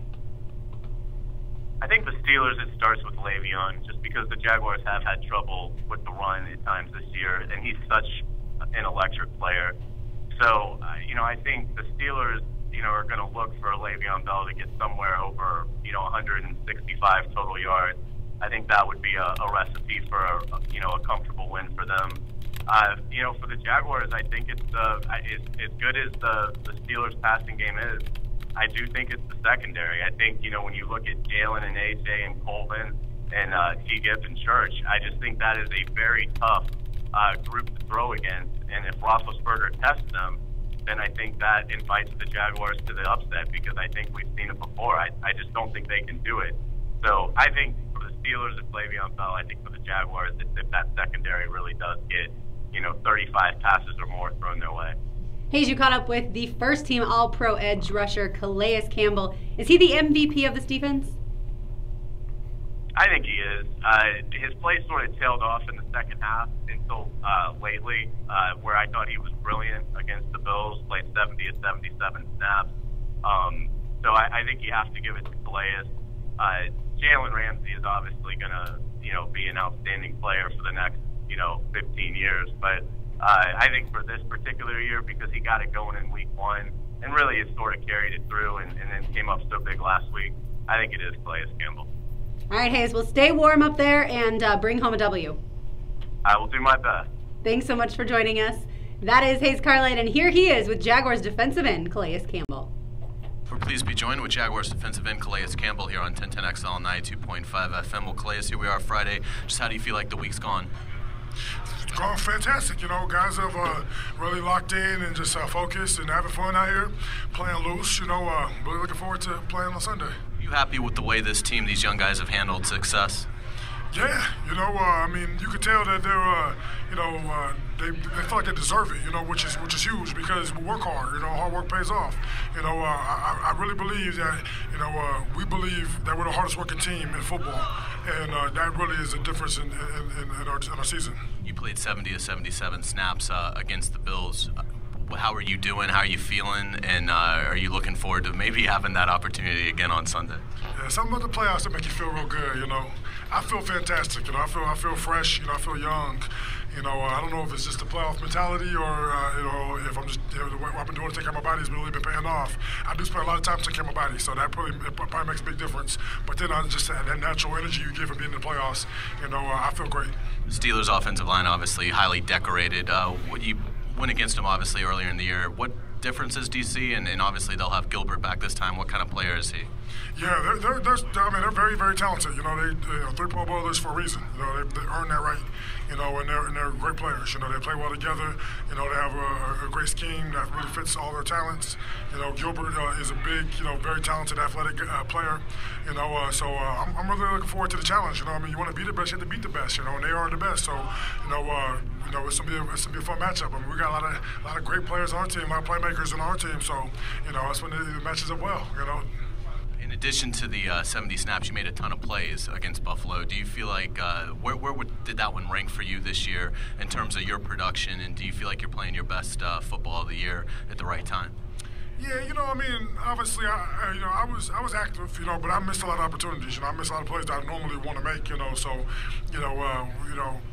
With no situations, I don't feel like it was as good a game as everybody else is, you know, give me credit for it. But at the end of the day, you know, I was locked in and I was flying around, I was having fun, you know, and so I did feel good, you know. But I just, you know, I hate missing opportunities and that could change the game, you know. You know, we still won, so it works, you know. But I mean, they go down and win that game. I'm, you know, very, very disappointed with myself. 1 minute. If I didn't make the plays I could have made, you know, get the ball out, you know, try and get those strips, you know, and be able to make game-changing plays. But I do feel great, you know. I feel like I'm locked in, and you know, hopefully this game will be the best game of my career. Calais, you guys have gone up against a lot of mobile quarterbacks recently. Big Ben obviously not probably going to run a ton, but he's tough to get down. What is it? From your standpoint, from your preference, do you like a guy that's going to stand maybe more in the pocket that's maybe harder to bring down as opposed to a Russell Wilson, Mariota, you know, Jimmy G that's going to try and roll out and run, things like that? Well, I mean, if you know where the guy's going to be at, it helps a little bit, but don't be surprised. Big Ben can run still. You know, in the playoffs, quarterbacks like him, you know, get those hard yards. You know, I mean, that's what you have to do. You know, I mean, every first down is critical. So when it's 3rd and 6, 3rd and 5, 15. I'll be sure if there's a lane there, he'll run. You know, so you know, we got to make sure we have a good game plan because you know, in the playoffs, anything goes. And Big Ben is very athletic. You know, I know he doesn't run often. 5. He does run. He's an athlete now. Calais Campbell, thank you so much for your time, and certainly best luck to you on Sunday. Thank you. We talked about Blake Bortles having to use his legs. The Jaguars defense is also preparing for Ben Roethlisberger and his mobility. Thanks to Hayes Carlin for catching up with defensive end Calais Campbell. We are almost out of time, but of course, first we will make our picks. That's coming up next, right here on 1010XL. Frank Frangie and Jeff Prosser are 1010XL. Just got a good luck from a Titans fan. Hope y'all win it all. Never thought I'd see the day. I would never wish that to the... I would never be that big of a person to wish that for the Titans. That's crazy. I would never, never. The idea in a Super Bowl of me ever pulling for Dallas at any point, no. Heck no. Yeah, just take a bomb and drop it right on their stadium and do us all a favor. Yeah, That's how I feel. I don't want them to win a quarter. Current temperature, 7 degrees. Oh. I was telling Lauren before the show, it's like I'm not nearly the Giants fan I was. I just don't watch them. I don't pay attention. You don't have time. I really don't. I'm more a Jags fan at this point. But my hate has not diminished at all. I hate Philadelphia and Dallas. I would like to see both those franchises burn to the ground. It would bring a smile to my face. It's the dance around their ashes. It's the ugliest thing I've ever done as a sports fan. Is when Donovan McNabb broke his collarbone. I was in a sports bar, and I watched the play live, and I laughed out loud at Donovan McNabb getting hurt. Because my thought wasn't for Donovan McNabb was the Eagles are done. That's what went through my head. And I was like, even as it happened, I was like, this is not me. It brings out a different level of aggression. Yeah, see, they talk about how, Eagles fans are the worst and this and that, what have you. Like, I think all fan bases have that pocket of fans, and I don't think that that's necessarily Sway. bad. Like, don't spit on people or anything like that, but Sway for sure. Trash talking, That's the Jag fine. song. I had that discussion with a lot of people online this week because the Twitter picked up. No. for a moment early in the week about it's like a one-hit wonder group. I don't even know who from all sings over it. It's the like 2 country years that were old, but they seeing played and in the responding to stadium. me out of context, right? Because Swag, I'm tweeting Sway. for Jacksonville, and I was having this discussion with them, and I was basically like, "Look, I get what you think the story is coming out. I'm just telling you, I'm here. I think. And while I get it's a small piece of the fan base that is this destructive, no fan base that visits Jacksonville is more destructive than Buffalo. Sway or something it's like that. It's not close. Yeah. They burn stuff. Yeah, there you go. They break stuff. It's what they do. It's who they are. And if you want to pretend like it doesn't happen, right, that's fine. I'm just telling you, as someone who lives in an NFL city, when Buffalo comes to town, they destroy things. Yeah, and no one else does. No one else does. Yeah. But you got to get to the swag Surfire. They just are. Who was the Super Bowl in 05 here? Patriots and Not the yet. Eagles? Yeah. And they were fine. They were fine. They were. I did make no the joke issue. though, like immediately when the London Here game got announced. I was like, "Oh no, we don't get the Eagles fans."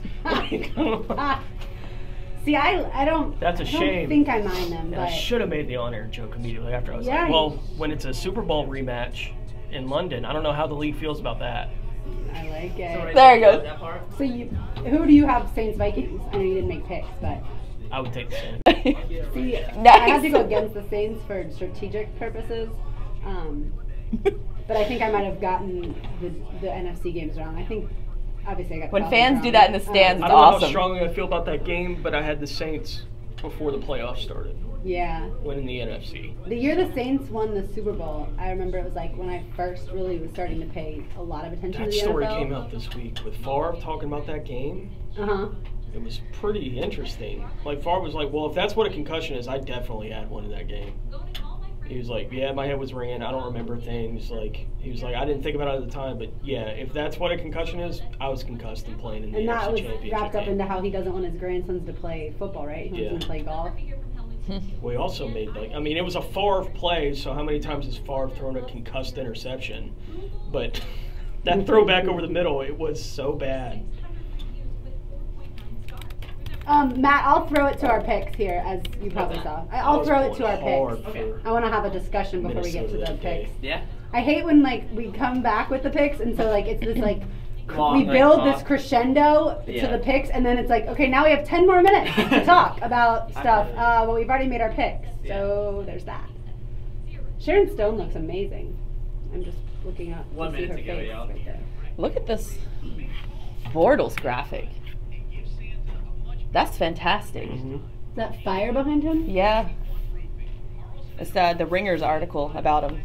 Pat responded back. I said, thanks for coming on the show. And he responded back with that article. I guess the Ringer staff are big Jag fans and wrote about Bortles. There he is. There he is. Wait, what? There's Oh. Bortles. Live. Hackett, live. Who else we got? Is that Mercedes back there? And Patrick Omame? They always show the other teams. I'm glad they finally showed us. I feel like I never see us walking into the stadium. And they dress so nice. I love the Jaguars taking shots of all their fashion Malik for Jackson him. looked like he was in the mafia in his pose yesterday because his arms weren't in that jacket, and I was like, They look like they're about to drop an album. yeah, they might. 92.5 FM.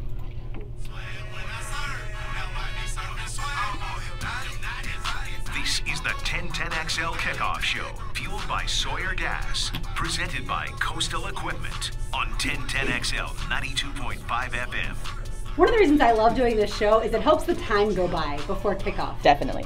A little over 3 hours before kickoff. If we didn't do this, I would be pacing around my house for about 5 hours. Well, that's Pat, who we just had on Outside the 904. He is based in LA, and he woke up at 6 a.m. today. He was up an hour beforehand, just decked out in his Steelers gear, just anxiously waiting for the game. Yeah, and it'll kick off at 10 a.m. his time. So it's kind of nice that it gets started early. But yeah, I love how we get to talk about the Jaguars for 2 hours. Then we get a little break, a little 3-hour break, and then it's right back to, well, Blythe and I get a little break. Tony goes to work. And then finally kickoff comes at 1 o'clock. It seems like these playoff weeks, the game day takes forever to get here. So I'm glad it's finally here. All right, Hayes Carline just gave us his key matchups. So before we make our picks, Blythe, what is the key matchup you'll be wanting to see today? I wanted to pick a unit versus a unit, and I think it's going to be huge for this team is the Jaguars' rushing attack, whether it comes from Leonard Fournette or Corey Grant or even maybe even a little bit of Ivory and Yeldon or Blake Bortles' legs. I think that the rushing attack versus the Steelers is going to be clutch in today's game, and it's going to be a significant advantage if we can get that going early. And obviously everyone will be watching Antonio Brown versus Jalen Ramsey, but we want to pick some other ones. Tony, what you got? I think it's Telvin versus Le'Veon. I don't know how healthy Telvin is coming into this game. He obviously was limited in practice this week with the ankle injury. There are very few linebackers that you feel comfortable with Le'Veon Bell getting that kind of assignment week to week. Maybe Miles Jack is another one of those guys in this league, but Miles right now isn't as good a football player as Telvin Smith. Le'Veon Bell is the best running back in football. Arguably, you can argue Todd Gurley if you want all day long, but he is really, really difficult to match up with. And the idea of going into a playoff game where the Steelers, if they learned a lesson from the first time around, decide to commit to Le'Veon Bell in this game as opposed to get away from it in this contest, then that's a big matchup. And I am really anxious about the health of the linebacker group for the Jags. Middle of the week, it looked like the only healthy linebacker they may have coming into this game is Miles Jack. That's where they were. Now, it looks like a lot of the guys are going to play, but how healthy are these guys really in a really, really difficult matchup with Le'Veon Bell? I'm curious. Yeah, that's a good point. And you can tell that the Jaguars coaching staff is a little nervous as well because they did make a roster move yesterday and promoted Deion King to the active roster to make room for him. The Jaguars waived rookie wide receiver Monte Crockett. Nice little run for Crockett. I think he got to play in one game. Poor guy. All right, my matchup will be center Marquise Pouncey, the Steelers center, versus Jaguars defensive tackle Marcel Darius. Pouncey was a Pro Bowler this year, but Darius might need to be double-teamed, and that would mean that Calais Campbell, Malik Jackson, Yannick Ngakoue, maybe even Dante Fowler get really good, favorable one-on-one matchups. So I think one thing to watch when the Steelers have the football is the interior of the Jaguars defensive line. You obviously always want to watch the ball, but I think that will prove to be one of the biggest matchups in today's game. If Dante Fowler gets a couple sacks today, I will be hyped, so hyped. He basically... He's an animal. Not basically. He took Tyrod Taylor, the Bills quarterback, completely out of the game in a legal hit.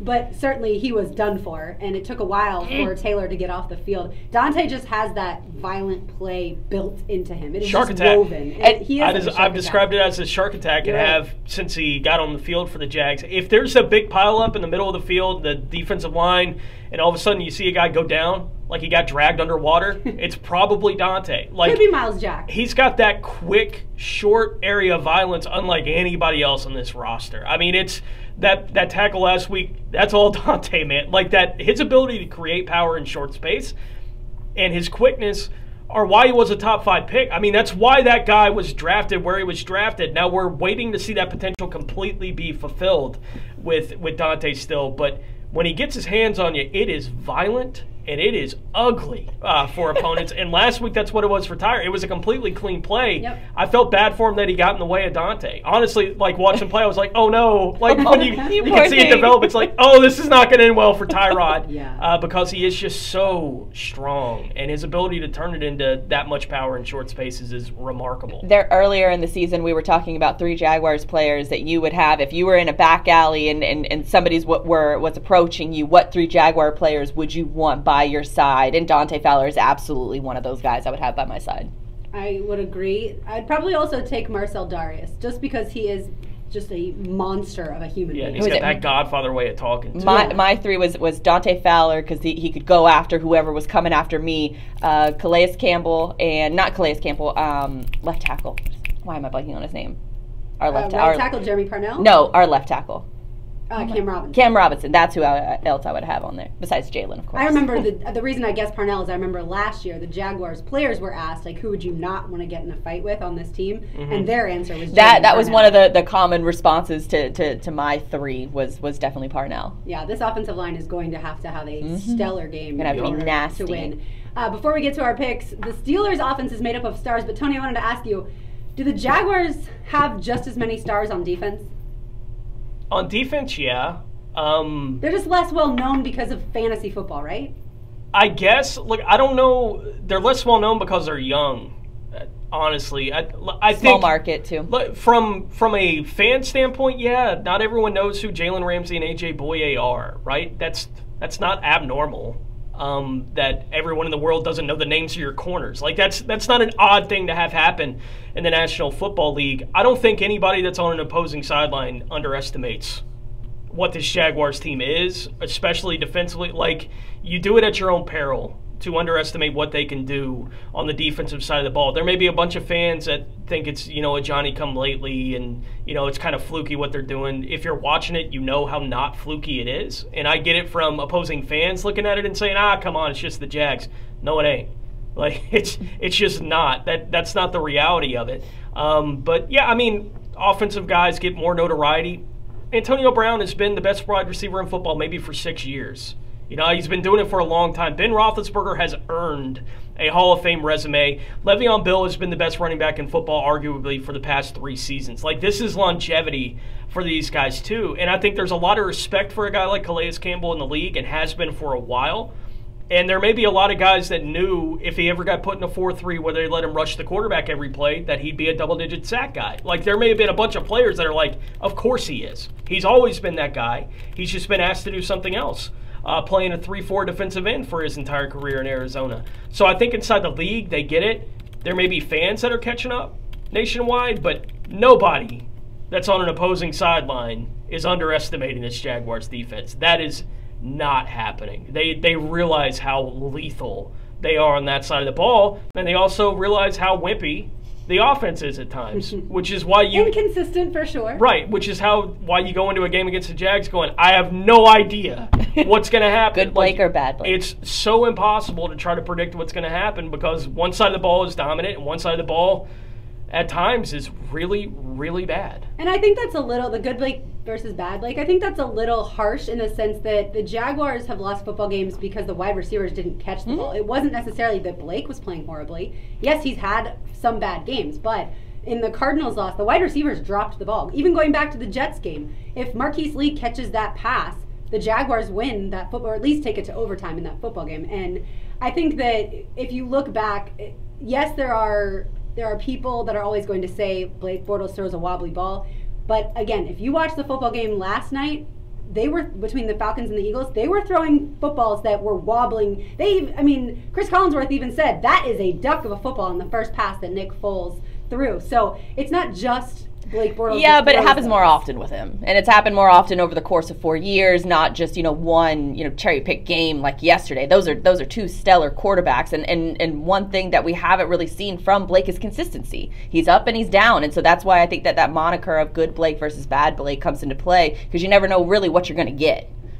Well, the Jaguars hope that they're going to take the Steelers by storm today, and Blake Bortles is going to throw efficiently. I don't think it really matters how many yards he throws for. Obviously, it should be over 100 in order to win the football game, but I think as long as he throws efficiently, 10 of 12 would be a great day. All right, time now to make our picks.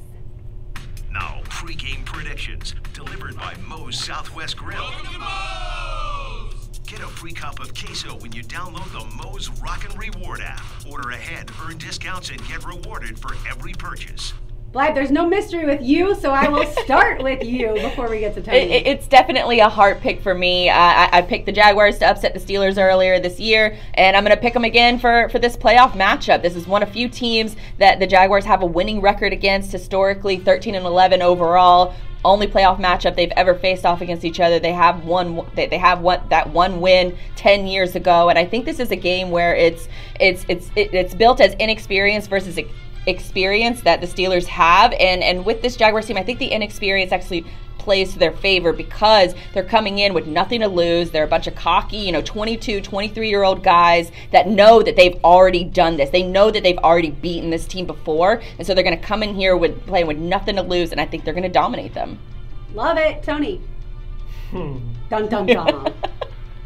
Hear the rocking music. Hear the rocking music. I think that this game plays out very much like the 2007 wild card game played out. In that, if you go back and look at it, we rewatched it on Friday night. I rewatched it with a bunch of fans and live tweeted the whole thing, and I'd forgotten, kind of the ebbs and flows of that game. David Garrard was miserably bad in that football game. He was miserable in that game. He threw 2 picks that if Blake throws them today, you're wanting him to get cut tomorrow. Like, it was that kind of where he throws it, there's quadruple coverage. There's no way he can even see a Jaguars jersey, and you're like, what did you think was happening on that play? And he did it twice in that game, and they found a way to win it because the defense forced a couple turnovers. They scored on defense with Rasheed Mathis with a pick 6 in that game. I think for them to win today in Pittsburgh, it takes a similar kind of effort. Ultimately, I picked the Jags on Friday. I'm not going to pick against them. I had them win in 19-17. I did find this fun fact while reading the article this morning on NFL.com from Elliot Harrison, who does his picks. He actually picked the Steelers in this game, but he had a note at the end of it. He said that coming from an NFL researcher, of the last 6 teams that lost a regular season game by 20-plus points, then faced that same opponent in the postseason, none of them have won that game. None of them have exacted revenge in that kind of situation, at least in the last 6. Of course, the Jaguars last week became the first team to beat a playoff team in the wild card round with a minus 50 or worse point differential, and that was number 7 playing in that one. So hopefully 7s go unlucky this week when it comes to that kind of streak, and it continues that teams that get beat that badly in the regular season lose again in the playoffs. Like you mentioned, a cocky team. To me, the Steelers are way too cocky. And I do think that Ben Roethlisberger is going to get rattled today, and he's going to make some bad decisions. The Steelers are overlooking the Jaguars. Yes. I don't think so. You may not think the locker room is, and I get that. But to me, with the fact that Le'Veon Bell last night is tweeting about the fact that there's going to be a rematch with the Patriots, they were watching that Patriots game expecting, as I'm watching Leonard Fournette walk into the stadium here, walk through the stadium up in Pittsburgh at Heinz Field, they are overlooking the Jacksonville Jaguars. I know that they are going to be focused on how good the defense is, but I think this offense is finally going to get it back on track. 3 minutes. And the Jaguars are going to win 20-17 over the Steelers. Just the second time a team has ever beat the Steelers twice in one season in Pittsburgh. It will be the Jacksonville Jaguars again. And it'll be fun to watch if any of the national people pick the Jacksonville Jaguars. Jeff Saturday was the only one I watched a week ago pick the Jaguars and have confidence in the Good Morning Football crew. 2 of those guys picked the Jaguars. There we go. I think the Jags are getting a lot more respect than you think they are. I really do. I think there are a lot of people who know how legit this is. And I get it from a Pittsburgh perspective, too. Like, if you're going to be aggravated with what Pittsburgh's doing, you better strap in for what this Jaguars team's going to be for the next couple of years. Because this kind of stuff, this is about to become normal here in that's the swagger this locker room has. It's what they are going to be the team giving billboard material. It's going to happen in the very, very near future. I don't think the Pittsburghs, I think they know they can't afford to overlook this. They are too good. They beat you by 20. If you want to try to rile them up a little bit, I get that aspect of it.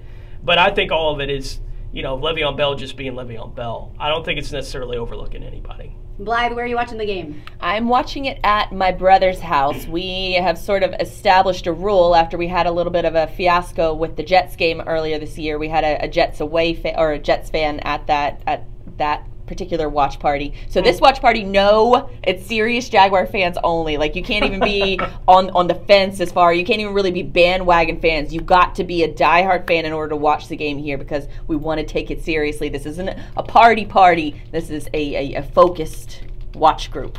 I like it. Tony, what does your day look like? Heading over to the stadium for the pregame. Obviously, we'll be over there hanging out with JP and Dempsey, watching the game down in the bowels of Everbank Field.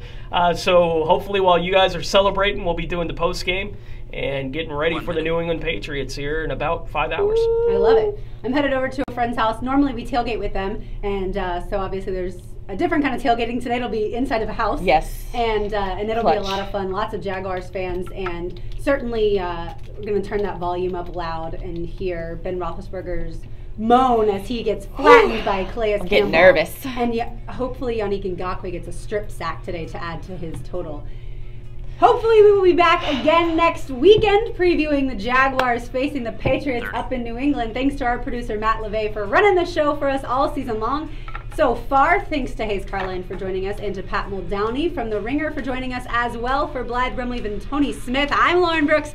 Enjoy your playoff game day and stay tuned, of course, for the Publix Tailgate Show with Mike Dempsey and JP Shadrick on 1010XL.